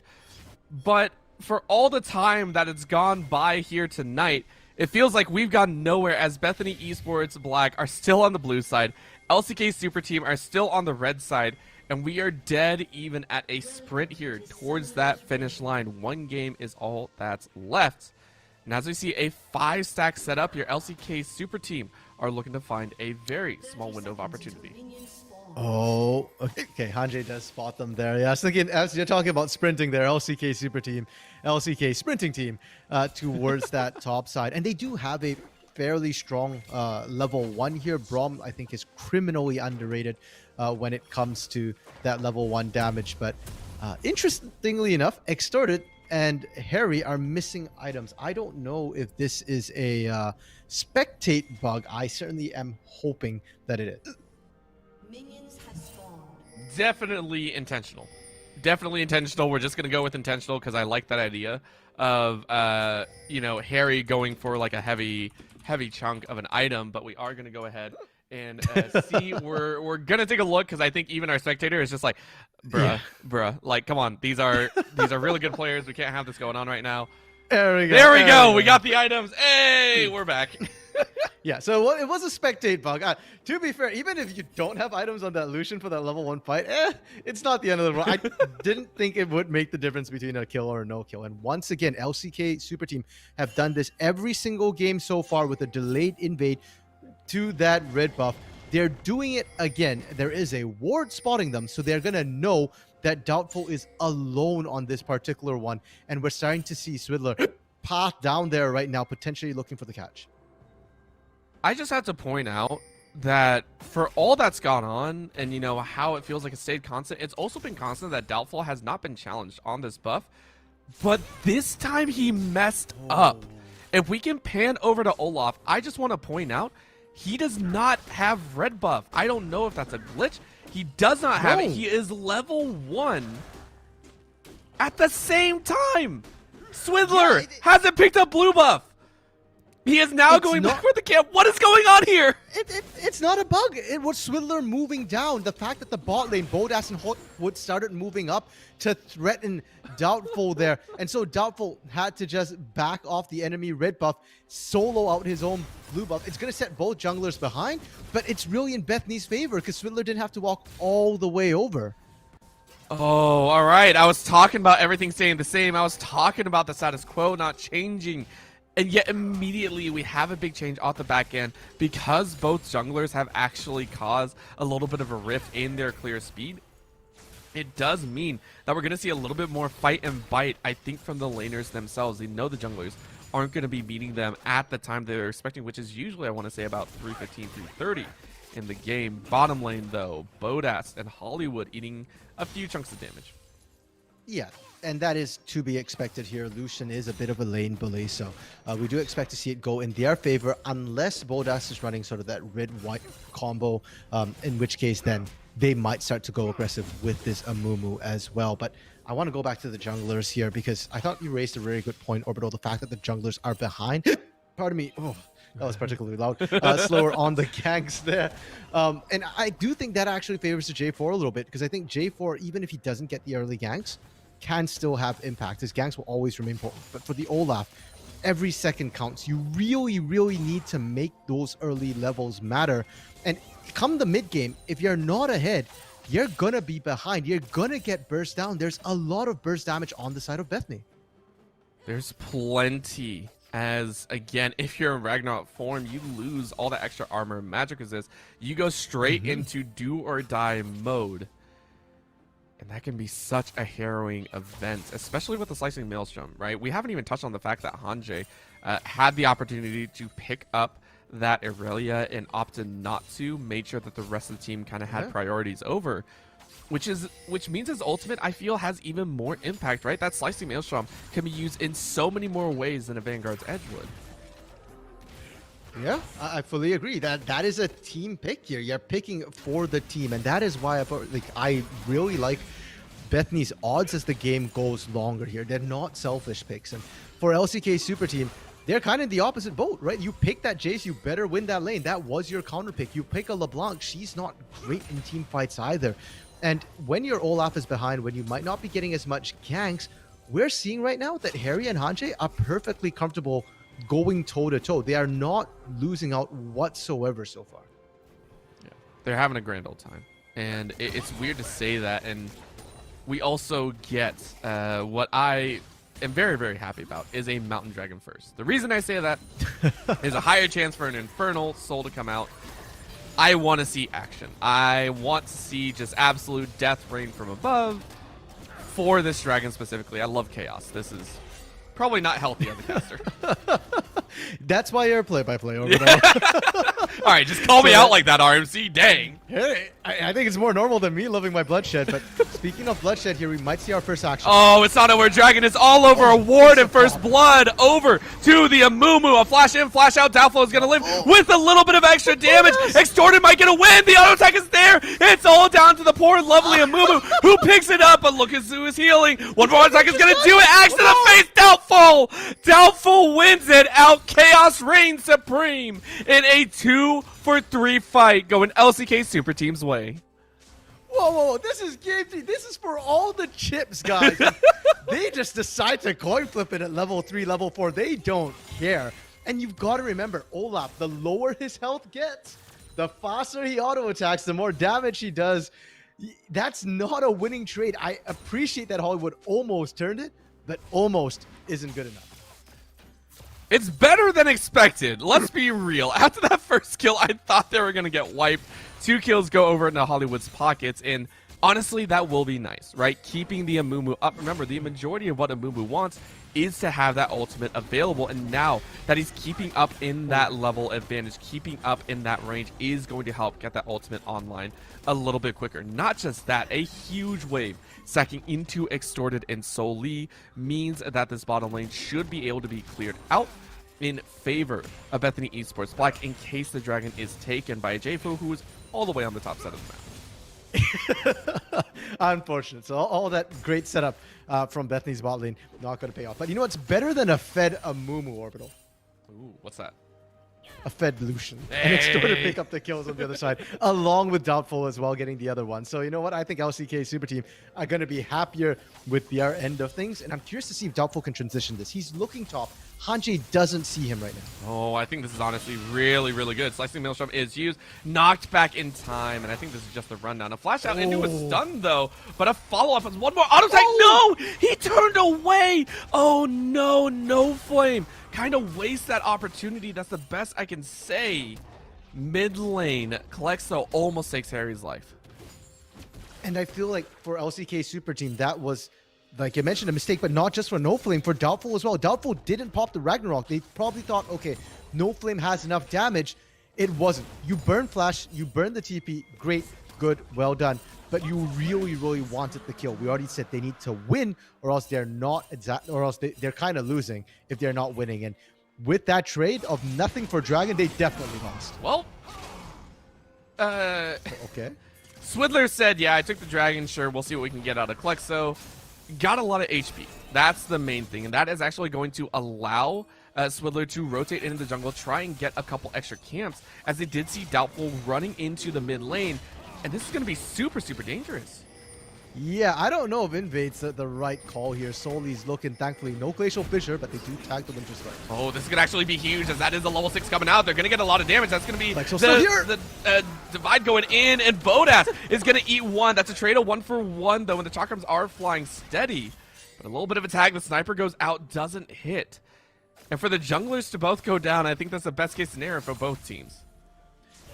Yeah, and this time, Bethany's the one who doesn't feed it over to their support, so they're going to be happy with this. Now, Harry trying to run down Kalexo here. Oh, nice flash in. Unfortunately, the chain landed, but Kalexo having to burn just as much to get out. Yeah, Flash is burnt on both sides, and Kalexo... It started off with Kalexo looking for the recall, but good play from Kalexo not to go for the recall. The comms were good. They went together. The problem is, unfortunately, that smoke screen from Harry did so much work, and I don't think they saw the backup coming from that bot lane in time, and so Bethany's able to trade equal. And Orbital, for the first time this series, neither team is really finding an early lead. We are deadlocked even here, and the teams, I expect them to only get scrappier as we head towards the mid-game. That's the scary thing, right? For teams in a best-of-3 scenario, I always like to talk about mentality shifts, right? Because I don't talk about mechanics. I can't do mechanics. I suck at mechanics. What I'm good at is understanding at least a little bit of what we see in the players, right? Are they scared? Are they worried about how they want to play? And I feel in Game 3s, you get one of two situations. One is in a Game 3, you're worried. You're scared about making a mistake, so you tend to clam up. You tend to get really safe about the plays that you make, right? A play that you would normally try and take, you know, even if it's 50-50 odds, you don't take because you don't want to take a 50-50, or you don't want to take the 60-40. You want to go for that 80-20. You want to be sure. On the other side, it's you go ham. It's Game 3. Nothing else really matters. This is the best chance that we get, so we take every chance we can get, right? I feel those are the two situations, and here we have almost excessive safety on both sides, even though they have been scrapping back and forth pretty heavily. Like that, I don't know how else to put it. Safety? No, did we not see the level 3, level 4 coin? But that doesn't scream safety to me. If anything, I'd argue that the reason why we're not seeing more bloodshed is just that the teams, they're not quite able to secure the kills. Even that last fight, Kalexo was pretty low. So was Hollywood there. A bit surprised he didn't go down. Now, Herald being taken by LCK Superteam. That's nice macro play, not the violence. A bit more safe play there, Orbital, so I'll give you that much, but Hanji might change that. Yeah, he is walking straight in, almost gets an auto attack, can't close it out. That is going to be the Slicing Maelstrom into the Curse of the Sad Mummy. They are going to pick up one, but the trade right back, as that is going to be the cannon going down. Hollywood wants a bit more action here, and they are running No Flame, has to try and chase away. That is the J4 over the wall. And Hollywood dancing in. That's going to be a flash in. Can't get another pick. And No Flame is going to walk his way out. Kalexo is right there to help out as well. He's going to dive in, get a little bit of a chain combo. Gets the final one. A great combination. Means Kalexo picks up his first kill. Are you entertained now? Is this enough action for you? Yeah, I'm completely wrong. I read everything wrong. Just don't mind me. I was reading out of the wrong book. I picked up like 2 weeks ago. Sorry. I don't blame you after game 2 there, but game 3 they are scrapping here, and Doubtful did manage to secure that Herald despite Hanjay rushing in, solely actually being the one to pick up the Eye of the Herald here. And it's interesting that Solely picks it up, because if normally if a laner picks it up, it's going to get dropped in that lane. But because it's Solely picking it up and he's been roaming so heavily, it can still be dropped in whichever lane they want to, whichever winning lane. Despite everything I just said, I still do think bot lane's the best place to drop it right now. Extorted did take a plate. It's the only lane where they really got a plate, and I kind of want to see them unlock Extorted fairly early on here. Yes, it's going to give Bodas a longer, safer lane to play in, but for LCK Superteam, you don't care about the scaling. You need to end this ASAP. So speeding up, unlocking that Lucian is probably the best way to take turrets. Considering Extorted is also the one with 2 kills, right? Keeping up in CS, 108 to the name.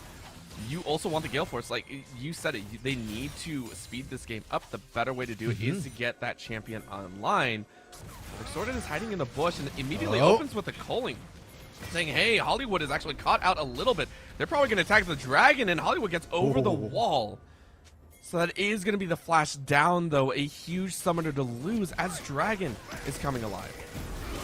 Oh, but they get that just huge burst into the Wombo combo. They dive into their deaths, but remember, Extorted is out. He flashes into them. He still falls, but the kills are made. Now Bodas wants to throw the chakras. Is he going to get the kill? No! The hammer comes down. No flame. Big brain. He gets a kill, and that is the ace for the LCK Super Team.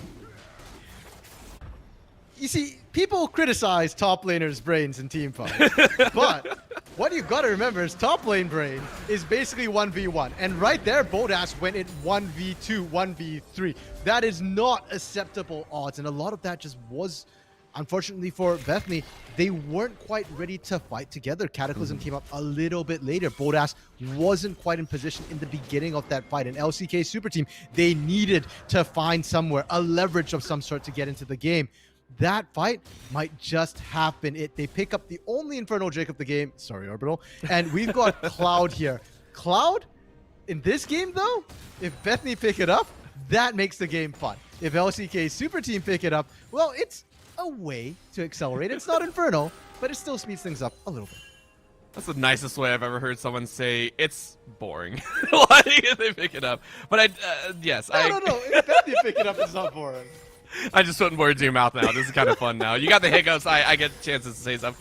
I do have to say, though, for that fight, though, a huge thing to note is Hollywood had a phenomenal ultimate in there. And that is something to be very scary of. Even though Amumu has been nerfed a few times, I just want to point out he was able to pick up a 4-man ultimate that if the damage was there, that entire fight could have swung the other way, right? Bethany Esports could have easily washed that in a 4-for-0. So the threat is there, and if LCK Super Team don't pick up on that, a little bit of overaggression or a little bit of pride in their fight or you know, overestimation in their own damage could actually be their downfall. Yeah, and that was with Hollywood not having flash as well. He had to use the bandage toss to find perfect position. He did. So Bethany's certainly not out of it. The other thing to note as well is that Harry is going Immortal Shield Bow. So this was not that lethality Graves. The burst damage isn't there on one item. You're looking for, you know, that 2-3 item spike with this Graves. And Bodas as well, only on the one item. Hanjay not even having a mythic. That was kind of the weakest point for Bethany. They will only continue to scale up. So despite the fact they lost that fight, I'm not too terribly worried just yet. If they continue to hemorrhage gold, then I get worried. I do expect LCK Super Team to keep winning the next couple of fights, but by the time, you know, 4th Dragon rolls around, Bethany should be fully online. I would hope so. Right, this game, again, the timer has been made, so it's making everyone a little bit antsy. And that only benefits LCKS, right? That's the best way I can put it. They have the composition to kind of rush in to get those picks, to capitalize on those picks, especially. And I want to talk about Klexo. We haven't really touched on him as game 1 was kind of, you know, a moot point on the LeBlanc. This time, 2-0-2 already has a Luden's Echo. Building, as you stated, that Dark Seal potentially going for that Magi Soul Stealer, the one that he didn't pick up with the Lux before. It's a real tempting spot for Klexo to dive to get some of these kills. Yeah, and if you watch the way Klexo has been playing so far, he's been very safe. He waits out the burst and then he goes in. And the moment Slicing Maelstrom is down, the moment the flag and drag is off the table, you don't have a lot of point and click CC left. I'm assuming Hollywood's already burnt his engaging here. And then Klexo just gets the free fire, free reign over everything. And that's how it's been going.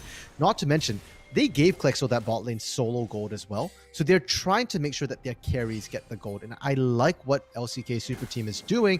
2 turrets in rapid succession. There's only 1 more to go. The question is, can they take the inners? Because even in their win in game 2, the inners took them forever to take down. I want to say it took them at least 10 minutes after the first one fell, which is understandable, right? It's sometimes difficult, especially against a Seraphine, against some of the wave clear that they had. But they were also playing it excessively slow, right? Taking everything in a measured pace, which is good. But it makes for a chance for, Bethany Esports to come back. So I agree. Get this outer tower, try and start working with whatever little gold lead you do have, which is currently about 4K. It's not bad, and this is the best way to do it. Bring themselves up. That is going to be a little bit of tag, as that is going to be the collateral damage used just to get out of harm's way. Good check there from a Swiddler, because they knew the Herald had just gone down as well. So they knew that, okay, there's got to be at least the jungler up here. They managed to save the turret. And now LCK Super Team, where are you going to go? Dragon's coming up in 30 seconds here. But ideally, you want Herald on the top side. You have 2 teleports available, whereas for the side of Bethany, only Hanjay has his teleport. And Hanjay can't quite match NoFlame right now. NoFlame is winning that 1v1 rather heavily. So I want to see potentially Dragon take, followed by a 1-4 split push or a 1-3-1 where NoFlame goes top, and they drop the Herald up there. I could definitely see that and just try and get a little bit of an advantage. But you know what? If that's not going to work, we can always go back to the tried and true ram it down mid in NA fashion. As everyone is battling for supremacy here. Again, Dragon is up, like you said. This is only the 3rd run of the game. Oh, but Hanjay is a little bit caught. That's going to be a double chain. But a miss on the distortion. A nice little clap on the backside means the curse is out. Mudby catches 3. And this is Bethany Esports bleeding through the HP bars. But they aren't doing enough. Klexo once again playing stopper to those fights. In goes the J4. Down goes the J4. That is going to be Harry flashing away. And another chain. Klexo chains for days. That will be the cleanup from the Lucian. Extortion grabbing a double kill. He is 6-2-4 and LCKS pull out a massive team fight win. That wasn't extortion, that was straight up highway robbery. And a lot of it comes off catching Hanjay on that flank. Klexo bursting them out meant that Bethany doesn't get the ideal engage. And then the actual engage caught 3. Sounds good till you realize which 3 he caught. He caught Solely, Doubtful, and NoFlame. They're not the teamfight carries. It's Klexo and Extorted. And you saw that when Extorted came in. Look at his health bar. He's full health. Nobody touched him. He just came in and played Janitor. That is brutal to watch. And now LCK Super Team, they get themselves a 6K gold lead here. It's snowballing everything in their favor. Mid-Jai's built for Klexo as well. Essence Reaver for Extorted. Bethany just added another 5 minutes to their timer. They need more time to try and scale and catch up. And LCK Super Team, they've learned their lessons from game 2. They're not giving them that time. I would not be surprised to just see a heavy push. This is one way to do it. A nice slam down with a little bit of a shield means that no wins out in a heavy trade. About 3%, I want to say actually 60 or 70% of Harry's HP. So that Jace is just starting to slap people around. 4-0-5 for him. His Muramana isn't even completed yet. You think he's slapping people around. Now, Orbital, give him a little bit. And then you've got problems. There we go. The Herald dropped into the top side here. But unfortunately, I don't think they can actually keep pushing. Swiddler, you don't want this. They're trying what's coming up, but again, this Olaf just says, screw it, let's go ham. Let's go. How much can we get? Oh, no, not that much. Okay, that's going to be an exhaust going down. A little bit of board money usage, but the backline Klexo says, yeah, I'm here, guys. Takes one back, but it's still a 2-for-1. LCK lose out on that fight. They were going to go ahead, walk away limping, as the top lane should be pushed right back in favor of Bethany Esports Black. Really good response from Bethany. I was caught a little bit surprised by how quickly they were moving up, but it is Cloud Map. There are those speed shrines, and it really worked out in their favor because they did shut down No Flame there, who up to this point has been deathless. Now, they need to do the same to Klexo as well. Top lane, 1-for-1 turret trade. Mid lane doesn't even get pressured, actually. I thought that Ixor might be able to get some chip damage. Kind of happen. And honestly, Bethany Esports really needed that gold from the top side. They are able to claw into this game. Look at the items, right? Index extremely far into the defensive, right? This is a double immortal shield flow, which enjoying out of Aphelios player, even though at this optimal. Gore come to A4, which is standard, but top lane. Second item, picking up the Zanya's, making sure that what happened at the Dragon last time is not going to happen again.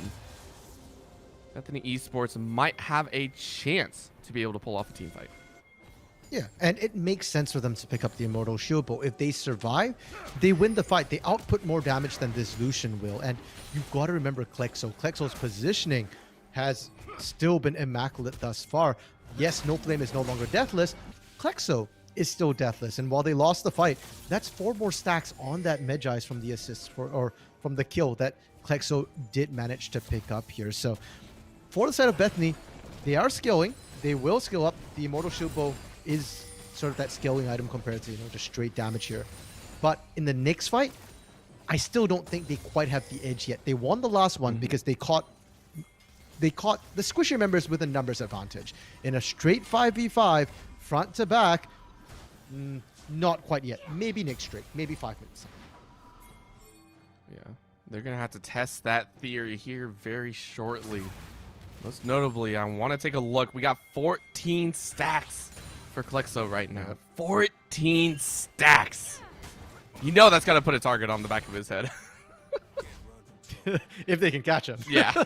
Double distortion out. Nah, I'm gone. Peace out. I don't even want to deal with you. Also notably, Bodas was able to pick up, I believe that is the Serpent Swing. No, not Serpent Swing. Executioner. My gosh, I don't know my items. And then Harry also went for the Lord Dom's Regard. So immediate shred potential on a lot of this LCKS team. Orbital, we're talking Bodas, right? Yes. Am I crazy? That's a collector. I'm just going to leave now. I'll see all you guys later. My career is gone. I'll see you guys later. We go ahead and see a huge jump in, though. That is the Medjai's dead as LeBlanc immediately falls. Oh, I love this from Bethany right now. They get the catch on Klexo, which we were talking about, and look how quickly they're doing Baron. Down to half health as well. Doubtful has flash. They have vision, but they don't have members here. Ooh, they're going to Ragnar over, and he's going to flash in and get his again. Yes, he does! Doubtful, no one doubted you for a second, as he's not going to get a single kill, but he got the Baron. Bethany Esports go, what the heck just happened? And while that was happening... Oh! Go! Fade away snipe from No Flame. I was going to say, okay, you traded 2 kills for Baron and Soul Point. Already... that's a worthwhile trade. You're probably going to lose a turret, but now with No Flame getting that snipe, they're not even going to lose the turret. No Flame able to secure them in LCK Super Team. This is not the way the LCK plays, but winning is the region's lifeline. Not just that, I want to say they pulled off a heist. Forget that I don't know any item names. That was 2 objectives. I can't even count now. Oh my gosh. They got 2 global objectives. I believe it's Distorted, actually on the bottom side, taking the dragon on his own. So they're at Soul Point as well, right? They got that. They got a kill going out. They got the Baron on 3 members. They will have no problem prepping for this Soul once again, and just like that, Bethany Esports Black are now put once again back on the safe side. They're put on their back foot. They have to weather this storm. The good news for Bethany is that they've been able to find some really good catches, really good picks. And like we said, they are scaling up. You saw how quickly Klexo went down. It was literally just a bandage toss, instant death. We didn't even have time to really talk about it because of how quickly it went on. So if they can do that on Klexo, on Extorted here, Baron buff doesn't matter. It's a question of if they can get in position. And right now, against this 2-2-1 push here, there is potential for them to try and do something in this top lane on No Flame. Go for it, and they're going to dive in. They go ahead and take a couple hits, and they're going to go ahead and lock this down, but look how long he's staying alive. Devil just said no! This is the Owak! This is the one you don't want to deal with. He is killed, but it doesn't matter. The damage was absolutely done. Okay, target selection matters there. You have to catch the squishy target. Not the Olaf, who's 3, 5, and 9 and able to turn and fight there. And because they had to commit extra members, they're losing turrets elsewhere here. The numbers advantage in favor of the LCK Super Team is able to help them, and that's 2 inner turrets down now. This is getting ridiculous as LCKS are having a ball here. They are watching as their composition comes together. That timer is extending ever so slightly over and over again. They want just a bit more time. Over the wall they go. Extorted is able to find one. Or not one, but a blast cone to say the least. But they did the damage, right? 5 towers to 1 here. They were able to pressure out. And with Dragon coming up in 2 minutes, this is a healthy amount of gold that they are currently sitting on. I'm actually curious to see if Bethany decide to fight for this next Dragon here. It is Cloud Soul.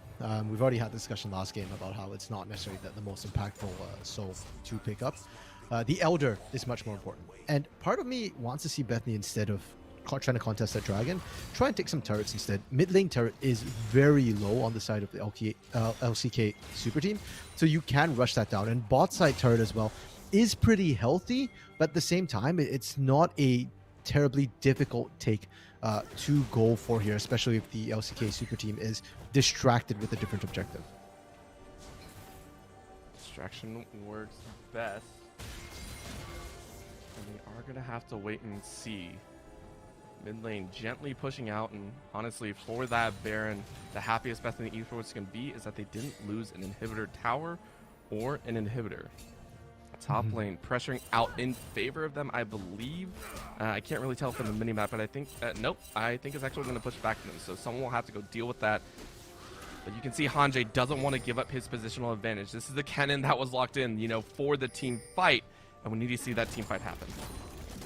But I'm looking at the item differential right now, and I'm very, very scared for Hanjay. He's got the Zonia, sure, but he's got to be able to press it, and he's got to be able to get into actual position first. When you go golden, you stand there, and the rest of LCK Super Team can just walk out. Instead, look at his lane counterpart. No flame there. 1 shock blast, and Hanjay's almost at half health. And that's going to be a calling straight into the enemy team face. And look how much damage it did. Klexo went over the wall and almost picked it up. He is actually going to get out, but they baited it. The bait is real. A perfect play by Klexo. Baits the Cataclysm, the flash from the J4, and the Slicing Maelstrom. And with that, Bethany can't contest this Dragon any longer. They have to base, they have to heal up, and it's Swiddle it's Swiddler as well, who's the one who has to go back. So no smite available to contest this. So, and look at them. Klexo solely automatically walking out, looking to see if they can try and catch somebody, just trying to face check. They don't find anybody, but they're still in a very good position to continue pushing. Gosh dang, was that OP to say the least. The Klexo play more than makes up for that game 1 LeBlanc, and I am freaking loving it. 4 stacks, you know what? Listen, you lost 10. You're slowly building back up. You can always add more pages in. And one way to do that is to find a very, very cheeky cannon who immediately hightails it under tower. Yeah, he's got no Slicing Maelstrom. He's got no answer to this LeBlanc, but Klexo did take 2 turret shots on the exit there. So that's significant chunk, and Hollywood looking for the engage here. I think they need to wait for Harry, though. They need all 5 members to really get that burst to insta-pop someone. For the first time in what feels like forever, we are getting a little bit of peace and quiet as teams kind of jostle for position. We just hit mid-game ending point, kind of trailing into the late game, right? 31 minutes. This is where a lot of those bulk sets of items are already completed, right? The core items, if you will. We're looking at about 3 items being stacked up on each side of Bethany Esports. On the other, we see 4. right? LCK Super Team Extorted is currently sitting with a massive amount of gold. Top lane sitting with 4 and a component piece. Everyone is already hitting that critical mass point that everything feels like it's going to boil over into absolute chaos here at the Baron. Yeah, and while Bethany might be down an item in their top and bot lanes, a full completed item here, this is about as strong as they're going to get in the short term. And when I look at this Aphelios with the Runans, with the Immortal and the Collector, he's ready to go in these team fights. If you can keep Bodas alive, he will win you games. For Hanji as well, the Void Staff pickup is massive because that is percent magic penetration. It scales up with your opponent's health. So I do think Bethany, they're in a ready to fight position if they have to. It's going to be rough, but with their item breakpoints right now, it can be done. Oh, trying to clear out a ward. Doubtful just eats a couple shurikens, but an immediate empowered chocobots and the chain! What? What? Are you freaking kidding me? Ah, that's painful to watch. And without Hanji there, they don't have that burst damage. He's not just AoE CC, he's damaged. And you can see no contest on the Baron whatsoever with a man down. LCK Super Team pick up their second Baron and are looking to try and end it right now. Only one inner turret standing for Bethany. It is that top side, and they've got a minion wave. They've got a man advantage. Hanji still 20 seconds in the death chamber. Solely just like, listen, no one cares about that turret right now. I need to clear that pink ward. We can't allow a single person to get a TP behind. They're going to try and barrel bust this one straight down the middle. Inhibitor is going to go down with only 7 seconds on Hanji. They can't take much more. Waves are not prepped for them either, so they're going to go ahead, skedaddle their way right out to a red buff. That's a good chain. Cluxo again. Hollywood is starting to get super take. Yeah, starting to get some of that health there is nice, but they have to be careful. Oh, they go right in again, and the Coling finds a Cole. That's going to be Slicing Maelstrom, only finding one, and Bethany Esports are melting to the wayside. Moonlight Visual does so much. What the heck? Alrighty then. Screw everything we were just talking about. No one gives a crap. That is an ace with a beautiful combination from the Graves and Aphelios. Keep Bodas alive, and he will carry the fights. That was the call I made earlier, and it's showing up. Bodas lives, Bodas kills. And now, despite losing the Baron, they don't care because Baron's off the map completely. The buff's been wiped as well, and they get 2 turrets to boot. They do have to be careful not to overpush or overstay, though. Elder is coming up in 2 minutes, and with all that gold, Bodas might be able to pick up his Nyx Legendary and put himself in an even better position to fight back. I don't even want to talk about that. I want to talk about the fact that 4 of the members of LCK Super Team are all coming up at the exact same time, which gives you a good indication of how quickly they freaking died, right? I thought it was over. I'm going to be dead serious. I thought it was over with that fight.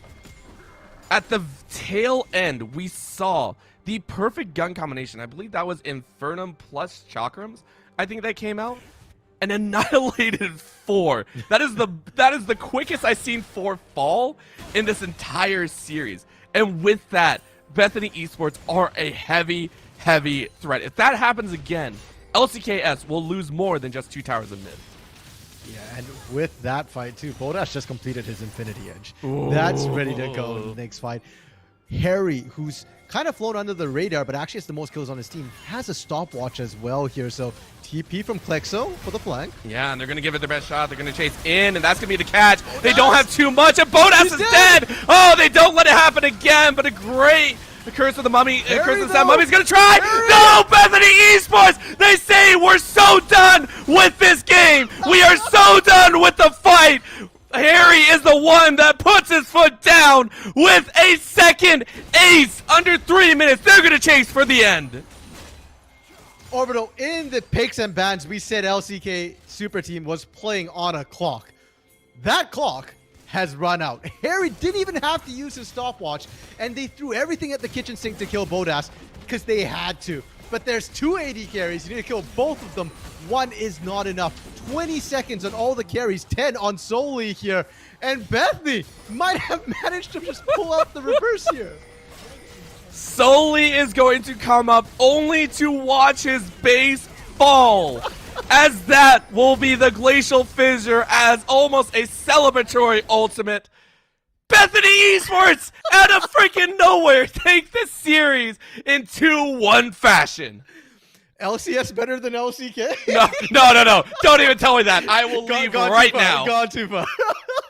And you know what? Frankly, Bethany deserves it. They held out so well under pressure. We said both these teams are used to 3-game series. That's their comfort position. They have strong mentals. Bethany's mental was stronger and started in draft. They picked scaling compositions that have the insurance. All they need to do is not lose early, and then they get to bounce back. And they managed to do it. And unfortunately for LCK Superteam, their early game was good. Both in game 2 and game 3, they got off to great starts, but they were struggling to close. And that is very unfortunate to see happen again. Game 3, off to the early start. They had everything they could have wanted, everything they could have needed. Second Baron as well, couldn't quite close. And I have to give props to both sides, right? That was a phenomenal third game to end it on. If there was any time to raise your head high after a loss, it was that. Yes, last 2 fights, that's what did you in. But the early game and the mid game, I think, is something to definitely be proud of. And especially in your run. We were talking about it, right? Mm-hmm. These are a group of players, I think a majority of them coming from the Akuma squad in the UML, a tier below. This is them moving up, taking their chances, and they went to the quarterfinals. I think that's something to be very proud of, but unfortunately, that will be the end of their run. With that, though, I want to ask you, of course, everyone loves that question, and then you can finish your thought as well. I think I ran you over. I'm so sorry because that last fight was crazy. So many great moments and so many great players throughout this entire series. If there was one that you could kind of pinpoint and say for other teams in the semifinals to be worried about, who do you think it would be on the Bethany Esports Black squad? That's a tough one, because when we started the evening, we already said Bethany is a team that can carry from every single row. Mm-hmm. And I think that continues to be true throughout this series here. I will say that my eyes still go back to this bot duo of Bodast and Hollywood. Mm-hmm. Hollywood game 1 with the Lux plays. And again, in game 3, his Amumu engages were very much on point. We're losing sight of the engages because of all the chaos that's going on and the other carries, but the Curse of the Sand Mummy is really what's interrupting the LCK Super Team from following up. And Bodast.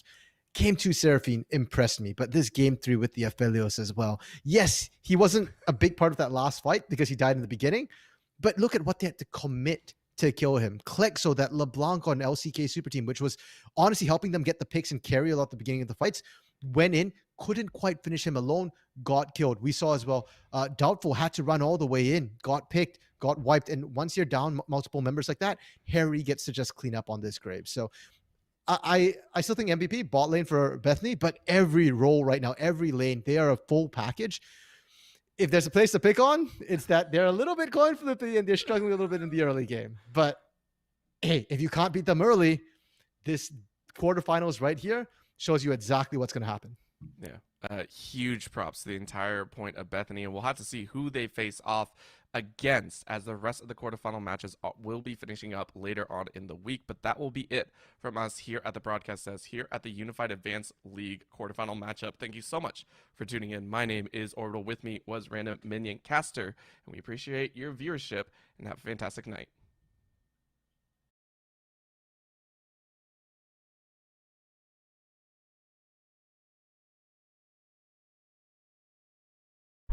Twice I got home, soon